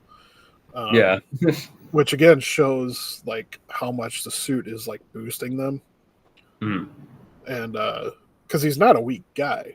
Like, yeah, no, he's not weak. It's just that the way I think the equipment is built, like, it's just made for the suits to be useful. Yeah. And it, you know, again, it's one of those moments where you're like, are they like, he's the main character. Is like, how is he gonna fail right off at the beginning and everything? Like, how are they not gonna let him in? You know, when he gets injured and stuff, and comes like this close to having a button pressed to activate his shields, but pulls it through and you know, garners some respect from the vice captain. So yeah, that does. Motion takes like remark of that. He's like, all right, nice. Let's see what you're made of. Yep. So cool right there. Episode 4 starts off with Reno and Kafka decided, you know what? We have a good strategy. Reno acts as the legs and Kafka acts as the guide. Yeah. He's like, you got the suit working? You just... Yeah. And then that just leaves Hoshina laughing about it hysterically. It's like, oh my god, we need to hire these guys. We need a comedic duo on the team. Like right now. These guys are great. Let's hire them. He's just like, you know what? Forget it. Forget the test. Just let them pass. Oh my gosh. That was hilarious. I know, it's so good. And then we come back to Kikaru, and she's still kicking ass. She's still taking out all the kaiju, and she's like leaving everybody else behind her. And then eventually, she gets like the biggest kaiju during the test that they're supposed to take out. Yeah, and she does it pretty easily. She like literally jumps on top of it, holding its mouth like wide open. She just fires into its stomach, and it just bursts and kills it. Yep. And then Kafka and Reno are both like just stunned because they hear an announcement going like, the test is now done. And they're just like, Kafka's just like, what? It's like, my God, can somebody tell that girl to slow down? They wouldn't even have a chance to do anything. So they both pass out. And then we get like this little scene with Kikaru kind of telling herself, was she perfect? Was she perfect, Dad? Like she's like kind of talking to herself. So that kind of gives us more insight into her backstory. Going like, okay, so she had a parent that she's trying to look up to, and that she's trying to live up to that same caliber as her father. So then she's like, well, I guess I should go make fun of Kako for a 5th time or something. And then this freaking thing pops up and literally just shoots her right in the chest. So like give me some of your thoughts about what you thought of this moment when this other kaiju just popped out of nowhere. Yeah, that definitely a surprise. Because you don't even see what he attacks her with. Just see her get shot, and and basically looks like it's through the heart, and it's like, what the heck? Okay. I know you're like, oh my god, did she just die? Yeah. So, yeah, it gives you that impression. And then all of a sudden, the dead kaiju they all killed and start coming back to life like zombies. So they're all freaking out.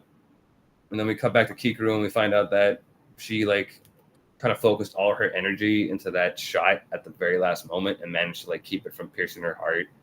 Yeah. And we see the suit like kind of heal itself. Then we see, which is cool.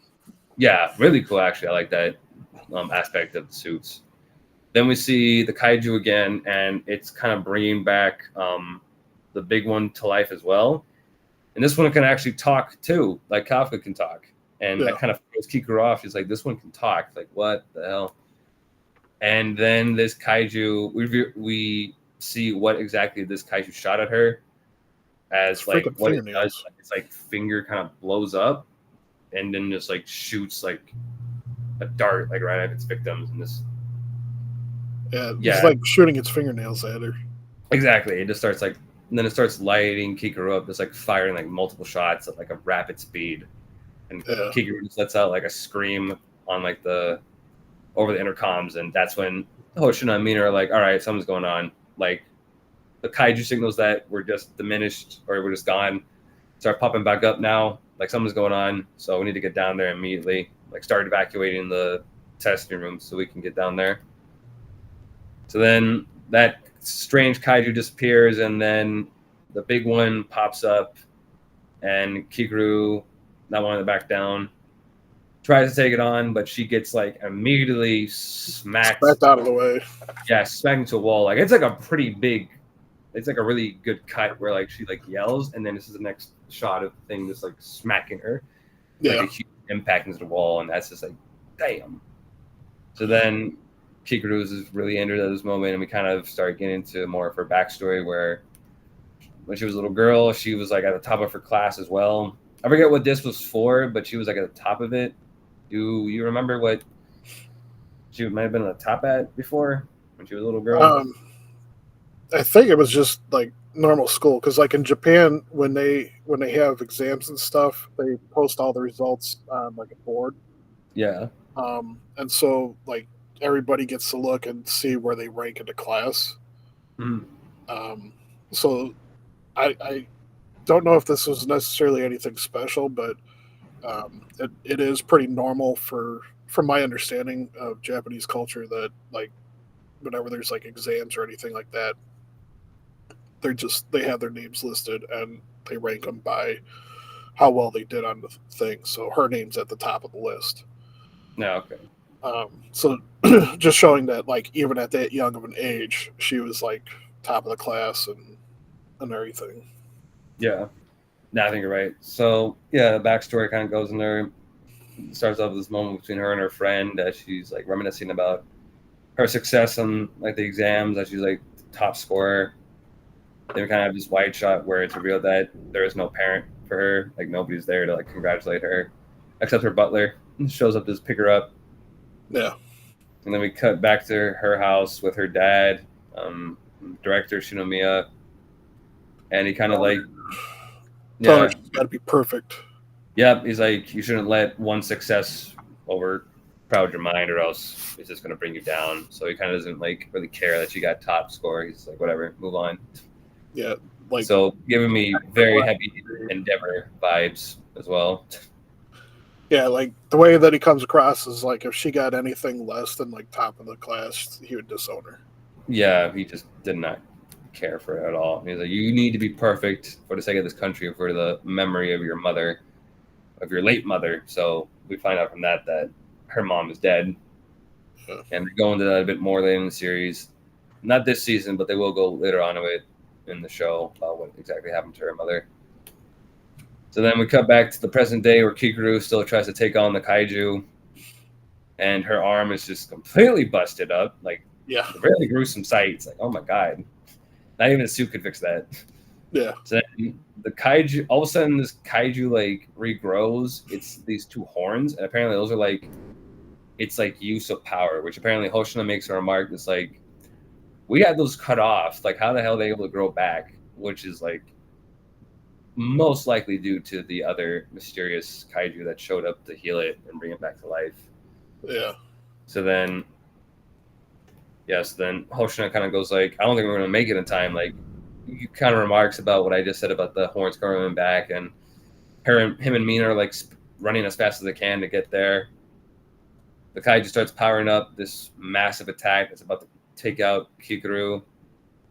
But then, lo and behold, of course, Kafka shows up right in the nick of time and goes full kaiju mode to take on this other kaiju. And like, there's this little flashback where after the kaiju were coming back to life, everybody was starting to evacuate, and Ren was like, all right, we need to get out of here. And he turns around and he sees that Kafka's gone. So he's like, Reno kind of is just like, he wanted what he wanted to take on his full kaiju form, not here, right? So then we then come back to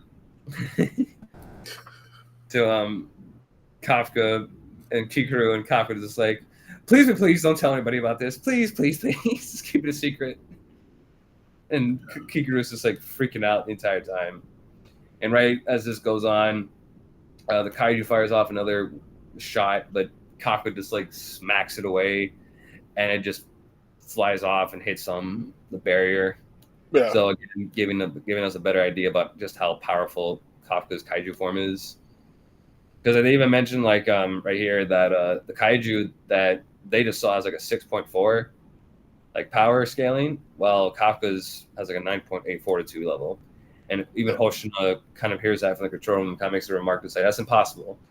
And if that is true, then that's like the most powerful kaiju we've like had on record so far. Yeah. Again, freaking One Punch Man.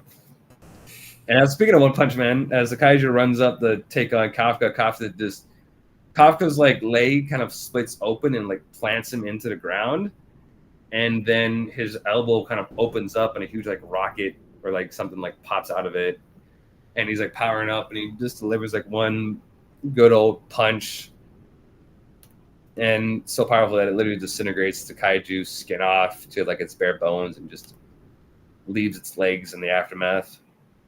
And then this is another hilarious moment too. Oh yeah, right here, where he's just like, try coming back from that, and then it starts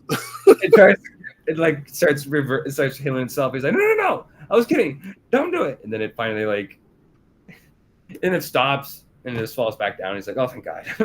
so like, yeah, give me your thoughts. At that moment, you know, it because so far we know that there's like human-sized kaiju, because we got Kafka. And then there's obviously the main kaijus and the ojus and everything. But this introduces a little, it kind of confirms an interesting aspect of the human-sized ones, and that it alludes to them having full control over the other kaijus. Because we saw the other one like touch them and whisper to them and stuff, and they all started sprouting up. Back up and everything like that. And then he jokingly says, yeah, why don't you try and get back up from that? And it starts to do it. And then it stops as soon as he tells it to stop. So it's like, that's actually interesting, because I didn't really think about that. Because I was just like, I'd probably just stop because it couldn't heal from all that destruction, from all like that punch. But thinking about it now, I'm like, actually, but what you just said, like, it actually makes me think of that scene in a different light now. So that's interesting way of looking at it. So then Kafka runs over the Kikuru really fast and swats away another one of the zombie kaiju with this one slap, just decimates it. Yep. And we see him retract the head again, and he starts talking to Kikuru, just like, hey, keep it a secret between us, okay? Like, don't let anybody know about this. And then freaking Reno shows up, like scolding Kafka for like, what the hell? What did I tell you? Not to go full kaiju. What did you do? what did you do? You went full kaiju. And I was like, listen, I didn't have any other choice. And what's cool that like when Kafka first transformed in front of her, he like the other kaiju had launched its blast, and he basically just stopped it with one hand, and we now get to see kind of the results of that. Yeah. I think we got a glimpse of it before too, but literally everything around them was destroyed except for like the small ring of ground. Yeah, no, there was a shot of that. I didn't take a screenshot of it, but yeah, no, he had like his arms crossed like an X, like this. And you see that like his arms are already like formed kaiju, were like in the kaiju state, and then he just fully transformed into his kaiju design. So, yeah, but no, yeah, really cool moment, right? Really cool scene, really funny moment between Reno and Kafka, and then Kikro just passes out. Yeah, it's like I've had too much today, and just passes on the ground.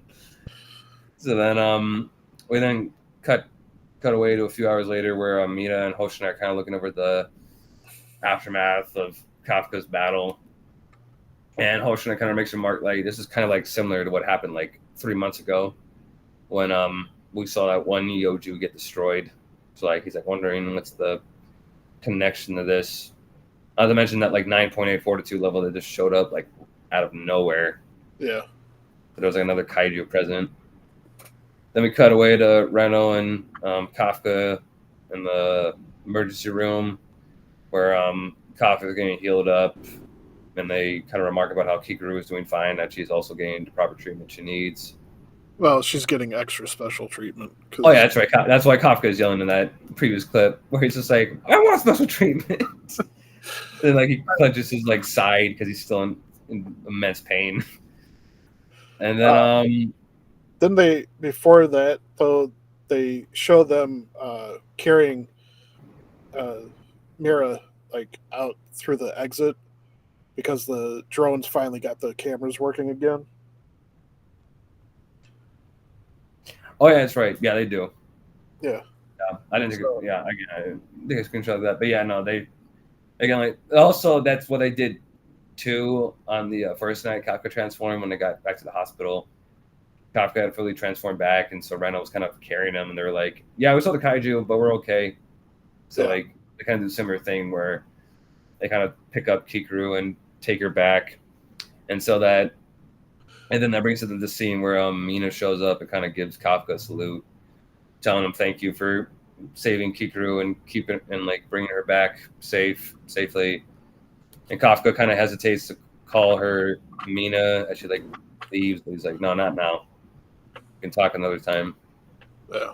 Well, a good moment between the two, and then we cut to Kikuru in the hospital bed, kind of like fidgeting around, and she has flashbacks to Kafka saving her from the other kaiju.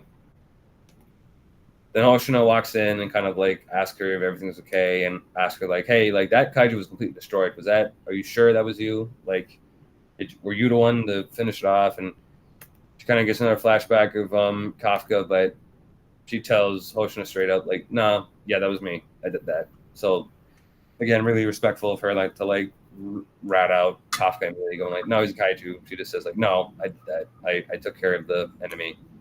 Yeah. And it's just like, "All right, good job. Yeah, protected everybody." Then we cut away to this freaking thing again, sitting on the toilet, just like listening in on the news about how like there were no casualties, and he's like, "What? Damn it! I thought that would have killed somebody." Yeah. Then we find out in a shocking twist that, and then all of a sudden he gets a call from somebody going like, "Hey, you almost done with your break, man? Like, the break was like 30 minutes overdue. Like, come on." So then come to this shock where he starts transforming into a human, and he's like, "Don't worry, like I'm almost done." And then the final scene happens where it's revealed that this kaiju is like taking a human form at the cleanup crew that Kafka and Reno used to work at. And we say this really creepy moment where his head starts to pop back out, and then he just puts it back on. Kind of reminds me of like something out of like Men in Black, where that roach kind of took on that human form and was just struggling to hold it together. Yeah. And that's the end of episode 4. So what did you think of episode 4 there, DJ? Very good. liked seeing Kafka powering up a little bit more and taking out the kaiju. So Yeah. definitely a fun episode. Yeah. What did you think of that scene too, where like Kafka just again like we like saw how powerful Kafka was, but like what did you think of that scene where like it kind of demonstrated even more of Kafka's like overall power? Yeah, I mean it's really cool to see like the different aspects and like the different like just how his body reacts to different attacks that he tries to do. Yeah. So, Like with the whole like his shoulder, I mean like his elbow coming apart and splitting up, and his those like little tentacle things are coming like popping out of his leg to hold him in place. yeah, Like, I thought it was really cool design wise. yeah. Then start with episode 5 where Kafka is kind of freaking out about the exam results because he's like thinking like I didn't really take out any kaiju. I mean I helped out a bit, but like I don't think that's gonna be enough for me to pass. But Reynolds is kind of like calm down. But then they both get the pamphlets from their supervisor, and it's revealed that Kafka actually passed. And then we cut to this scene where everybody's meeting up for like their kind of like entrance meeting, and we have this like little moment between what's his name, Ihuru, Ihuru and Reno kind of introducing themselves. And again, this is like where Ihuru, you think that he's gonna be a complete jerk, but he's not actually. He's actually really cool, and he's like excited to work with Reno. So him and Reno kind of like hit it off really well with each other. Then Mina pops in and gives this kind of like award or something like that to Kikaru, thanking her for her duty for taking out the kaiju in the previous episode. But Kikaru kind of has doubt, kind of is like second guessing herself because she's like, I didn't take out the kaiju, Kafka did. I would have been dead if Kafka didn't show up. Yeah. So she kind of takes the award, but not like very well.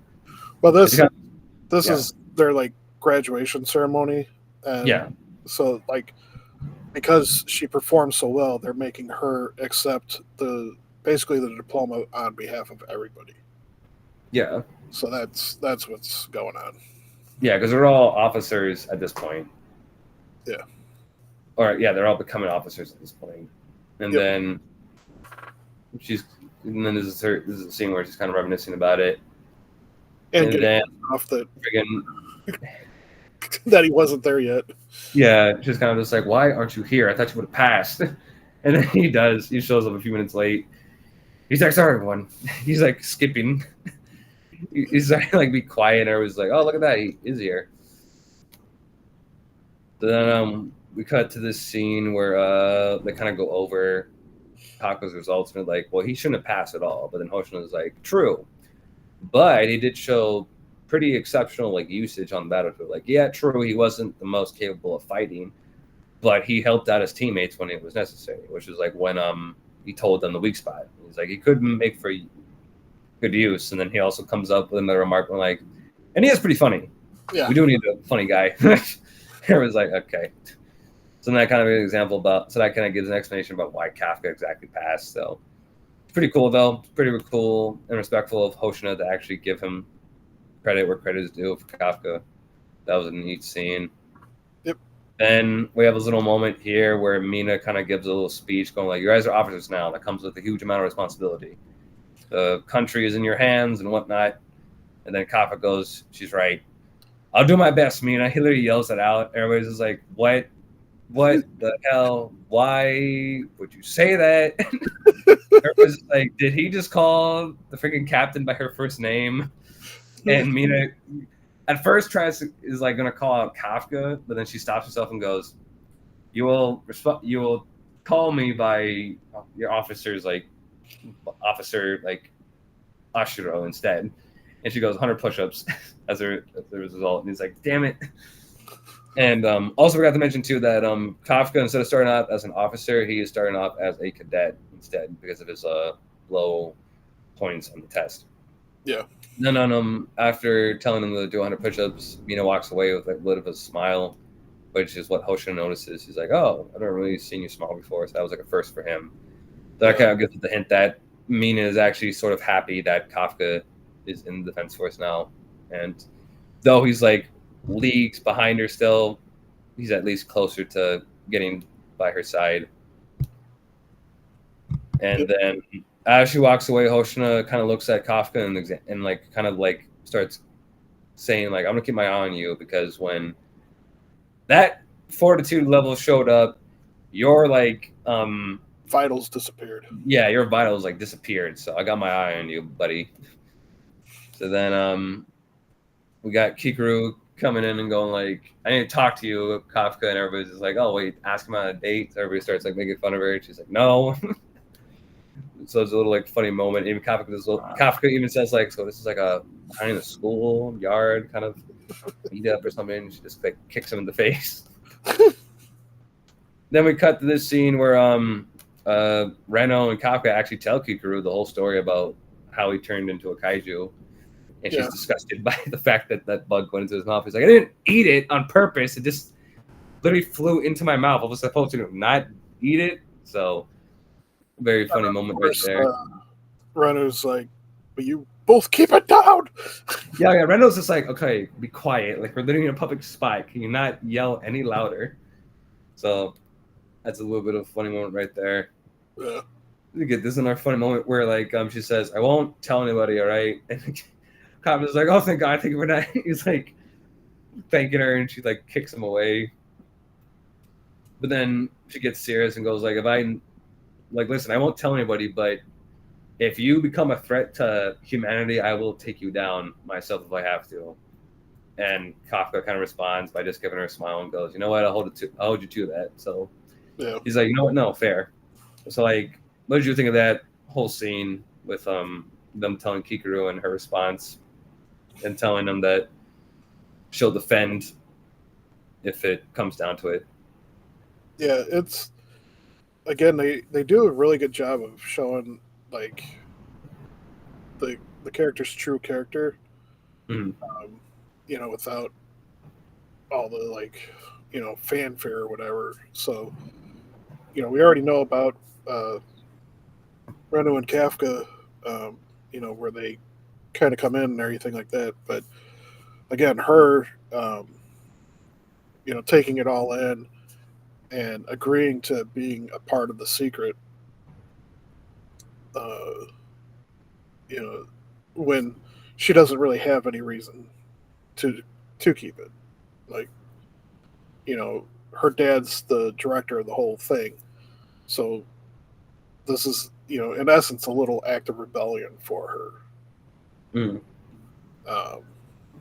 So it speaks volumes to her character, because she could easily just kill him or report him and be done with it.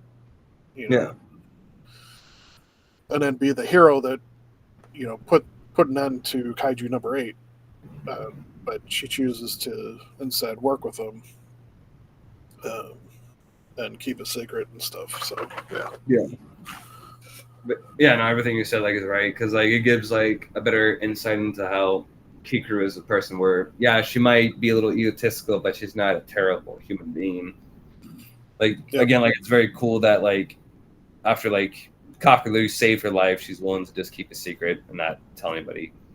But also I do like the moment where she's like, listen, I won't tell anybody, but if you turn out to be a threat, like I'm gonna have to take you out. And Kafka's like, you know what, no, I get it. Like I would like ask you to take me out if it came down to that, because like Kafka doesn't want to hurt anybody, so like he's going into Defense Force to protect people, so he knows that if that doesn't happen when in this kaiju state, then they have to kill him, and he's seems okay with that. So kind of reminds me too of the kind of the dynamic of like Superman and Batman in the comics. Oh yeah, I can kind of see that, where Superman kind of tells Batman like, listen, if I ever go like crazy, you got to kill me. Batman's just like, you don't have to ask me twice. And there was a cartoon, or there was like a movie, cartoon movie once where it was called like Doom, and in it, the like criminals, all the bad guys figure out like a way to kind of neutralize the good guys, and it's because of Batman's knowledge. and they eventually, save the day and everything like that. And at the end of it, they're all kind of pissed off at Batman because he's got this protocol to take them out. Yeah, he's got a contingency plan for like almost all of them. Yeah, and they're like, well, what about you? What's your plan? If you go rogue? And he's like, you guys. He's like, literally, you guys could all kill me if it comes down to it. He's like, if I ever went off the deep end and became evil, I would expect you guys to take me out, just like I would do the same to you. So yeah, it's kind of like the dynamic that's always been like between the Justice League, I think, where Batman's like, listen, you guys are my allies, you guys are my friends, but don't underestimate the fact that I will take you out if I have to for the sake of humanity. And he's like, and I know that you guys will probably have to take me out for the sake of humanity if I ever go evil. So so that kind of like happens between Kafka and Kikuru in that moment. So then we cut to some more training happening where Reno is where all of them are starting to shoot like some targets, trying to up the amount of shots they're taking and whatnot. And we're gonna here. Yeah, accuracy. Yeah, I think it's an accuracy test that they're doing. So Reno does pretty well. Ihiru's just like, I did better than you. How do you like that? Only for freaking Kikuru to outclass both of them easily. And at this point, so earlier on they had established that Renu was at 8%, and by now he's up to like the same level, like 14 46? Or something. Oh, okay, no. 14. So like, and that's where that rivalry is kind of coming into play because like that's right, because they're like I think they make mention that they're pretty close in combat power between each other. Yeah. So that kind of like creates that rivalry, but again, not like an unhealthy one, like a comic sporting one. Like I'm gonna try to do better. Well, I'm gonna do better than you. So they're just kind of like trying to like up each other up a bit. So then we then see Aoi and the other guy kind of like talking about the other guy that kind of like mentions like, wow, Kikuru's pretty powerful. Good thing I don't really have to hold myself to that standard.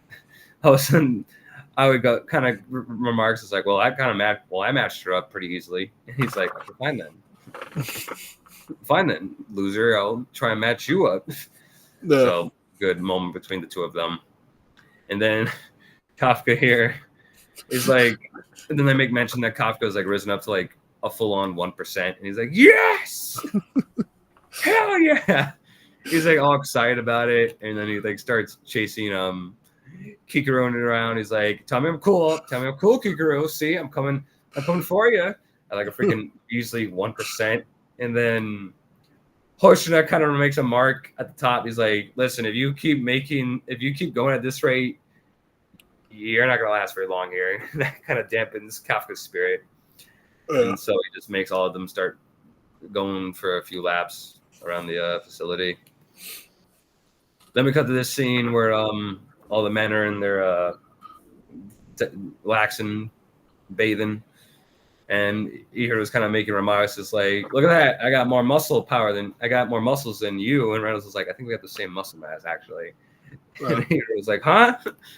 All of a sudden, Kafka interrupts them by going like, let me show what a real man looks like. Yeah. It's like flexing his back. He like looks all buff and everything. Ihiru's like, oh, wow, that's really impressive. Only for us to see that Kafka's not that swollen. He's got a bit of your belly going on. So I like that. Again, a very like good character moment where it's just like, well, he's not buff. He's like an average body type. He's like a dad bod. Yeah. And he kind of makes a mark. He's like, well, let's see how well your body turns out when you're like 28 years old. And then Aoi comes in and he's all shredded and they all jump into the water. He's kind of like, what's all the ruckus about? And like, oh, nothing. We're just comparing body sizes, which we're all very buff, the same as you, but they're not. That's a good little moment right there. So what did you think of that little character moment between all of them? Yeah, it was fun. It's good to see how all the interaction stuff, and Because a lot of times when they have like this team kind of centered, Yeah, they don't these like teams, they don't do a good one of like fleshing all of them out. and a lot of times like the rivalry is like they're on the verge of killing each other. That is true. Yeah. So it's nice to see that they're actually like genuinely looking forward to working with each other, but they want to, they want to outdo each other. So yeah, no, I get what you're talking about. yeah. So then we have this little moment here where Chikaru and some of her friends make it out of the bathing area as well, and they see Mina here.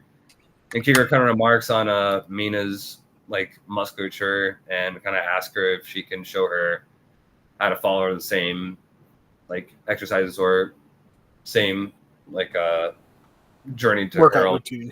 workout routine, and Mina kind of agrees to it. So another good moment between the two of them right there, kind of giving Mina some more character moments as well, so she's not just a stoic, like one-dimensional person. Yeah. Then we come back to the boys, and they start talking about why they want to join the Defense Force, and they all mention that it's because of Mina. That Mina was an inspiration to all of them, especially Iharu, because Iharu points out that Mina actually saved him from a kaiju attack like years ago. And so Kafka's just like, oh wow, that's really cool that Mina inspired everybody. And so they ask him like, so what's your reason for joining the Defense Force? And Kafka's just like, well, Mina and I were childhood friends, and they're all like, what?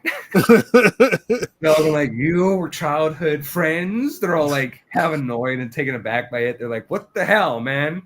And you kept that from us? And Kafka just like, oh wow, I'm gonna get hot in the shower, I better head out of here. And they're like, no, you're telling us everything. And so he just starts telling them all the little details about Mina, what they were like when they were kids. Yeah. And eventually that leads to all of them passing out in the bath because they were in there for too long. So a little comedic moment right there.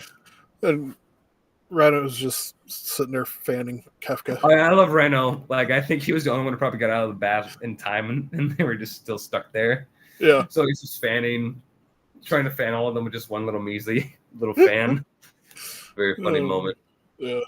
Then we start getting like a cool little montage. It's a montage. Gotta have a montage where everybody's like running and everything. We got a little cute moment here where the tiger kind of scares the boys, but it lets all the females pet him. Yeah. So a little cute moment right there.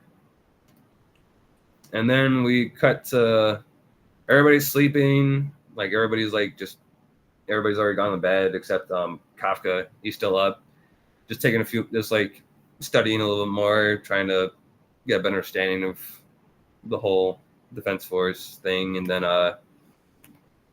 Captain Hoshina shows up, and he's like, you need sleep too, right, in order to be a better soldier. So him and Kafka have a little moment here where Hoshina makes a remark that I've heard that you want to be next to Mina, that you want to like kind of go up to her place near Captain. So it kind of seems like you're coming after my spot, buddy.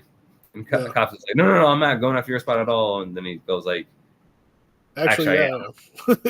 You know what? No, I'm not even going to sugarcoat it. I am coming for her spot, and nothing's going to stop me from doing that. And Hoshina's kind of just like, all right, cool then. Good luck with that, because I'm not going down without a fight. So, a little cool moment right there. Yeah. All of a sudden, the alarm goes off. There's a kaiju attack happening, so everybody gets up quickly.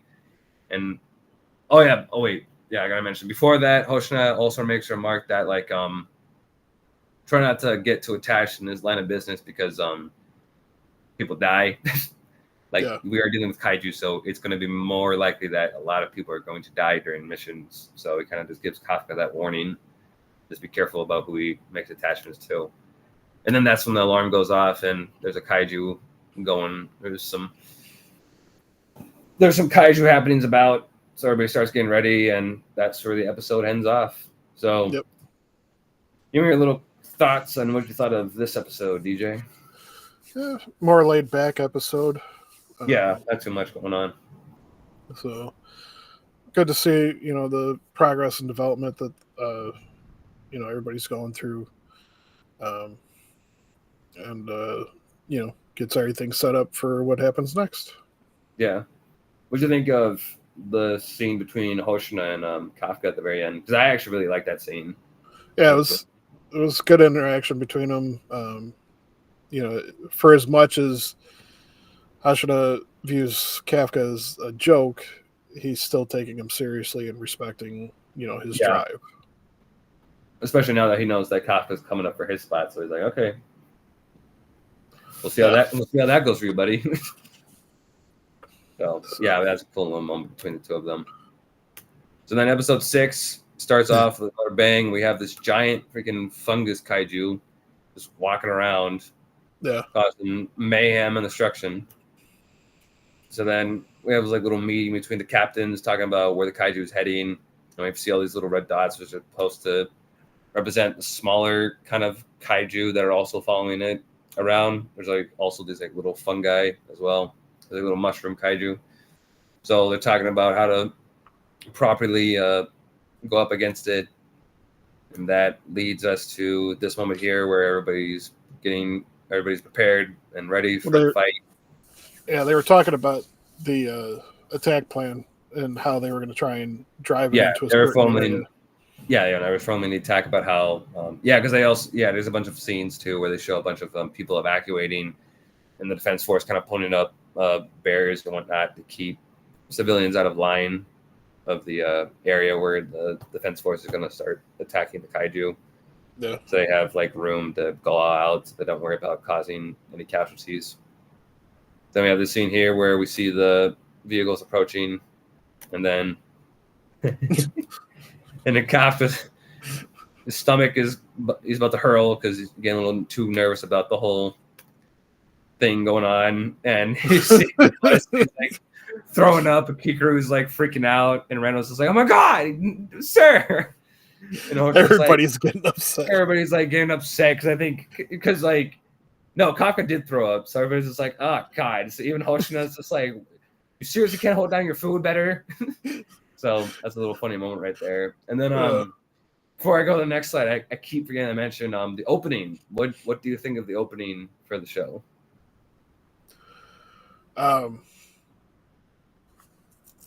You know what? Did I actually get to see it? Did they skip it? Yeah, they skipped the intro, don't they? Yeah. Damn it. Okay. I think it's on auto skip, but I forgot to turn it off to see it. Okay. So Well, I'll make sure to watch it the next time. Okay, cool. Yeah.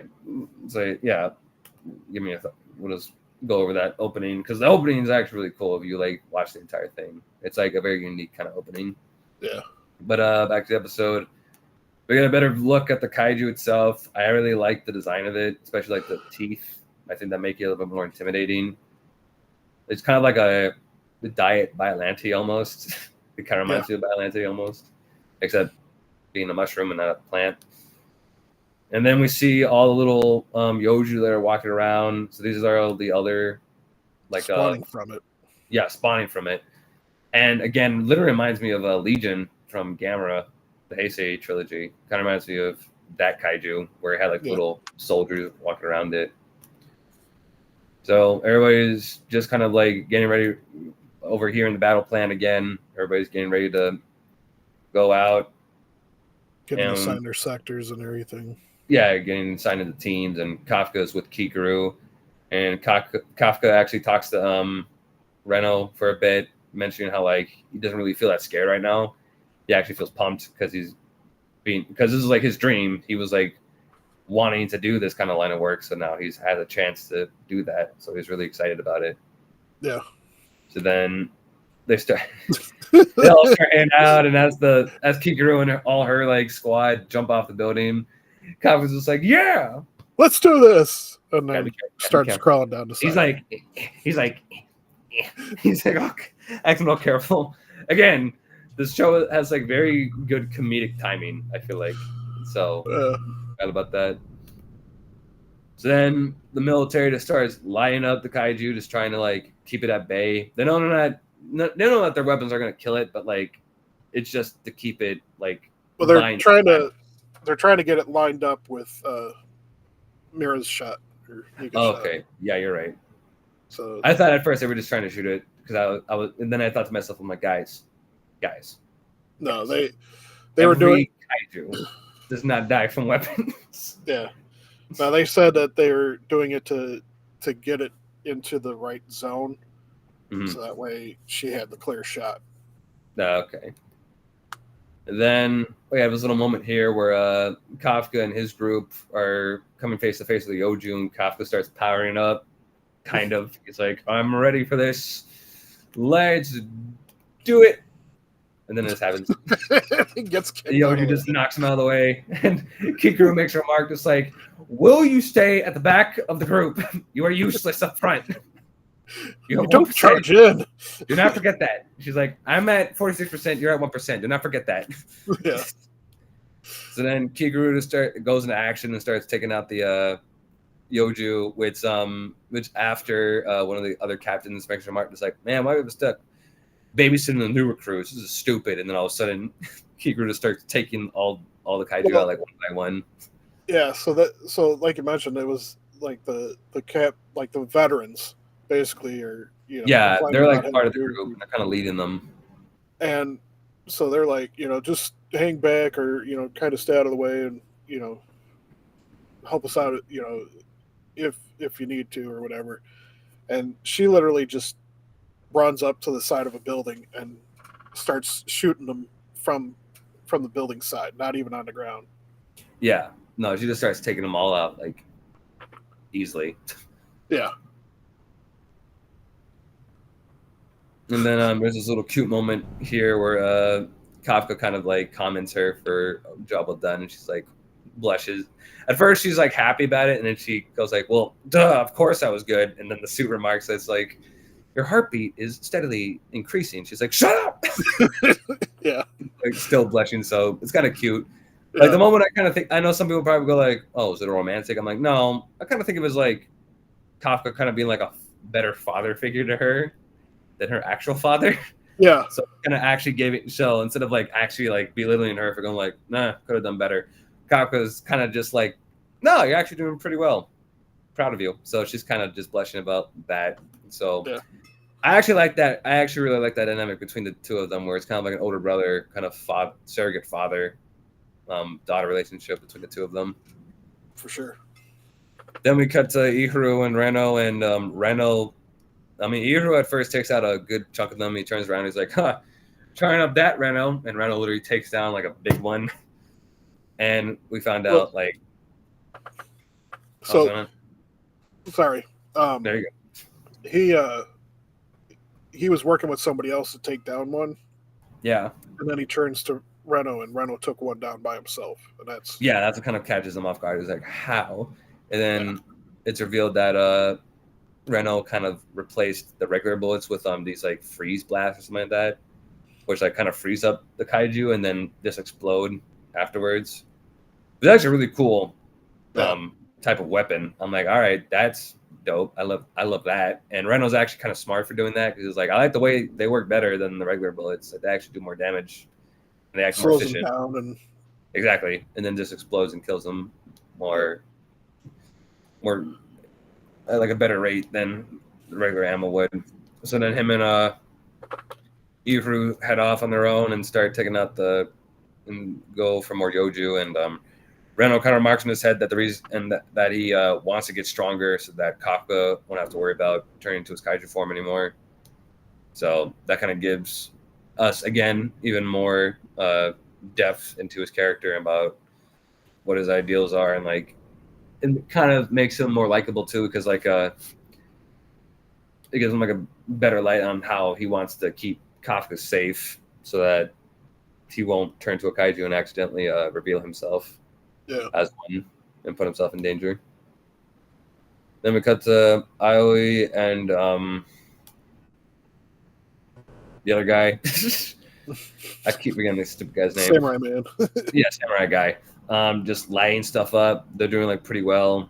Even like one of the other veterans, this like chick with red hair. I have a picture of her later on. She kind of remarked. Yeah, she makes a remark. She's like, "Huh, so we have this one guy who's a prodigy and one guy who's like from military." And she's like, "Oh, mama like." Yeah. One of the guys is like, "Are you just ogling them? What are you doing?" Because like they're like putting out like pretty good power, and they're like taking out the Yoju at like a pretty consistent rate. Yeah. So like she's kind of impressed by that. Then cut back to Kafka. He's just kind of like examining where everybody else is at, and he hears about Reno and Iharu over his intercom, and he kind of like judges himself. He's like, damn it, I wish I could do more, because like I kind of feel useless right now. So then he spots one of the dead carcasses of Yoju and then goes over to it and decides to just split it open. And we find out that what he's trying to do is that he's trying to find like a core for the Yoju, because all the kaiju come with a core that is like their weak spot. And one of the things that was mentioned earlier was that they didn't know much about these kaiju yet. Oh yeah, that is true. Yeah, these fungi kaiju, they didn't know much about them. These are like new species to them. So Kako's trying to figure out where the core is at. He thinks it's at the brain, but he finds it actually in the base of its neck, I think, somewhere along like its collarbone. And he actually contacts Hoshina and mentions that to Hoshina, and they relay the information out to everybody else. And Hoshina makes a remark. It's like, you know what? Good job. Good going, Kafka. That was well done. All that extra studying paid off. Yeah, Kafka is actually proud of that. And also Kafka remarks too that they need to take care of these like fast as they can, because they have actual spores on them that can birth even more of the Yoju. So they're like, we gotta take them out as soon as we can before that happens.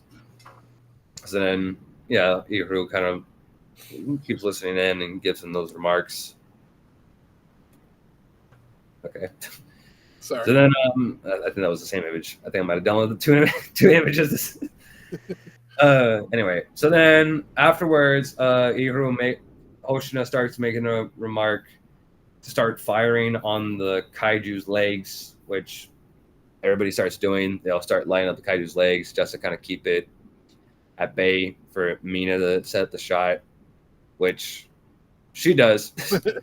Freaking pulls out her BFG once again, kind of lines it up, and then she just powers up and lets it rip. And they reveal her power level. Yeah, it's like 99%, right? Or something like that. 98 or something. Yeah, I think it's 98. Yeah. And then she just completely freaking boom annihilates that freaking thing, and the explosion causes enough damage for the core to be revealed, and so he just unleashes another blast at it, and this blast actually knocks it down, and then she keeps releasing like another blast and then another blast. But like the fourth blast, people are just like, okay, I think you got it. And she's like, give the command. And they're like, okay, fire. She just lights it up again. Because before she fired it, she was like, watch me, Kafka, and see how far I've gone. And so like Kafka is just like, wow, that's awesome. That's just him smiling, watching this horror deal go down. So like, what did you think of the moment when what did you think of that scene with Mina just completely annihilating that kaiju? It was a little weird at first, because it was like, is she freaking out or something? Like, but yeah, it was more of her showing off for him. So yeah. At first, because at first, like when you're thinking that she's gonna fire off that fourth shot, you're like, okay, what are you doing? Like you're done. You took care of it. It's gone. But then you realize that she's just trying to. It kind of gives the impression that she's trying to impress Kafka. Yeah. And even Hoshina is kind of just like, and then Hoshina kind of walks up afterwards, and he's like, "So you ready to give up? Like, you really want to compete? You really want to try to get up to that level?" And even Kafka kind of gets annoyed, and he's like, "Well, can you put out that big of power?" And Hoshina's just like, "Nah." He's just like, "Nope, not a chance." Kafka just yells at him, just like, "What are you talking about? Like, how?" And then Hoshina kind of goes into the fact that, well, guns aren't really my specialty. That's not really what I'm good at. And we reveal what he's exactly good at when a Yoju pops up behind him, and there's this quick flash, and this purple outline goes over it, and just Yoju just splits into a million parts. Yeah. And it's revealed that Hoshina is actually more of a blade guy than he is. His family is a samurai line. Yeah. So, like, what did you think of that reveal? That instead of being good with artillery weapons, he's actually good up close in combat. Well, what I found interesting about that was the fact that they have specialized weapons based on like what they're good at. Mhm. So, because like so far all we've seen is just everybody carrying the rifles and stuff. So he explains that once you get to a certain point, you get a specialized weapon to match up with your combat style. So Yeah. that's why Mina has the huge cannon. He's got two blades. Mhm. So And there's yeah, I actually really like the reveal. When I read the manga, I thought it was really cool. Like, just the sheer speed that he was able to that Yoju in like seconds, and just like a blink of an eye, just cut it down. I really love that. And they actually go into a little bit more with Hoshina in this season about like his backstory, and it's actually a really interesting backstory for him. So I'm excited when we get to that. But yeah, no, that whole reveal of him with his assorted knives and how it actually fits him better than any gun would is really cool. So I like how it also adds a bit more depth to the organization, where like it's not just guns. Like they can have any type of weapon really, and they could still be useful against kaiju attacks. So I found that really cool. Yeah. So then Hoshino is just like kind of makes a mark. He's like, all right, that was the first of the cleanup. Now we got to deal with the rest of it. And then it's revealed that a bunch of other Yoju are still popping up. So they got to go clean that up apparently. Even the new recruits kind of make a mark. It's like, that's what they call cleanup. Like, that's ridiculous. That's like a whole new mission. Yeah. And this is the redhead girl that we were talking about earlier, one that was ogling both of these two. And she makes a mark that's like, well, what? You guys already tired already? Like, you guys aren't ready to keep going? But, both of them. And it's like, no, we're going to keep going. We're going to keep fighting. So they head out. And then it's revealed that almost all the new recruits are actually experiencing fatigue from the fight. So this shows how, like, they may be powerful, but they're not, like, up there yet with the veterans. Because, like, the veterans are, like, on a whole other level than they are. Yeah. Like, I actually want to see what that redhead woman's deal is. Like, what's her kind of skill level? Yeah, what her specialty is. Yeah. So then we cut to Iru and Reno running along, trying to find more Yoji to take out. And then they come across some dead carcasses, and they discovered that there is a cleanup worker there, and Iru kind of makes a mark. Well, Reno at first is just like, what the hell is a cleanup guy doing out here? And then Iru pops in and goes, hey, didn't you hear the alert? You have to evacuate. And then the cleanup crew guy kind of starts talking all weird. He's like, I sent these ones out, and yet they were killed so easily. How, like, tell me, like, which... And then he kind of just makes a little small remark going like, I guess the people in this organization are stronger than I thought they would be. And the last shot of the episode, he turns around and it's revealed to be the mysterious kaiju from episode 4 that popped up. And so he shows up again and he's like, I wonder which one of them must be the strongest. And then that's when the episode just ends. No!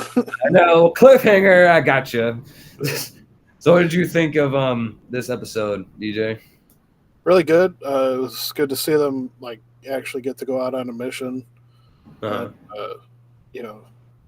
do stuff. And it was nice to see Kafka like actually get to use some of the suit's power, because he commented like how easy it was to tear open into the Yoju when he was trying. Yeah, I forgot to make mention of that. Yeah, when he tears it open, it's like nothing for him.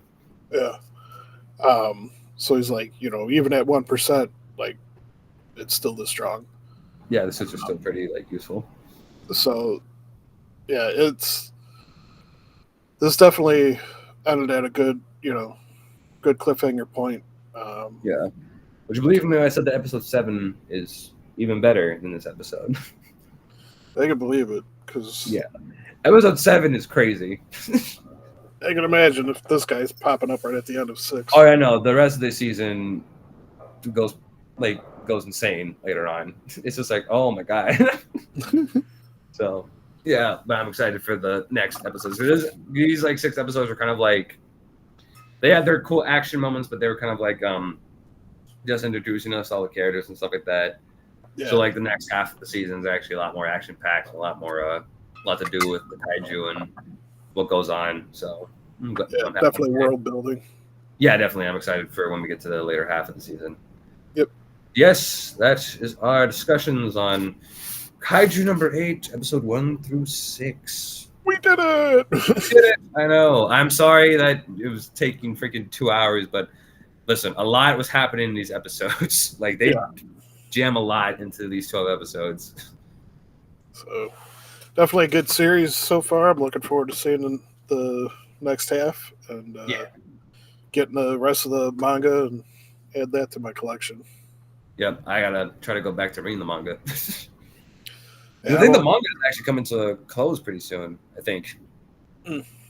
So I only have the first volume, so which covered like the first 3.5 episodes. Okay. Because it ends. The last scene is him transforming in front of Kiguru. Oh, okay. So. Oh damn! That's a talk about a cliffhanger. Yeah. Just ends with him transforming, and that's it. It's like no. Yeah. And I don't have volume 2 yet, so. I know. Well, thankfully, the anime just immediately continued after that scene. Yeah. So there you go. Oh yeah. So yeah. For those of you that watched all the way to the end, we thank you. Please hit the like and subscribe button. Leave some comments for us if you got any thoughts about the series yourself, or if you disagree with any of the thing that we said about the series so far. Yes. Tell us who your favorite character is. Yes. And which kaijus you really liked so far. Yeah. Try to keep it spoiler minimum though. For my friend DJ here. Less than what we've spoiled it. Yeah. And then come back next week, and we'll be talking about episodes 7 through 12, which will be the end of the first season. Yes. And we'll reveal then what our next show is going to be. We're going to review. So, thanks for joining us. Have a good night. Peace.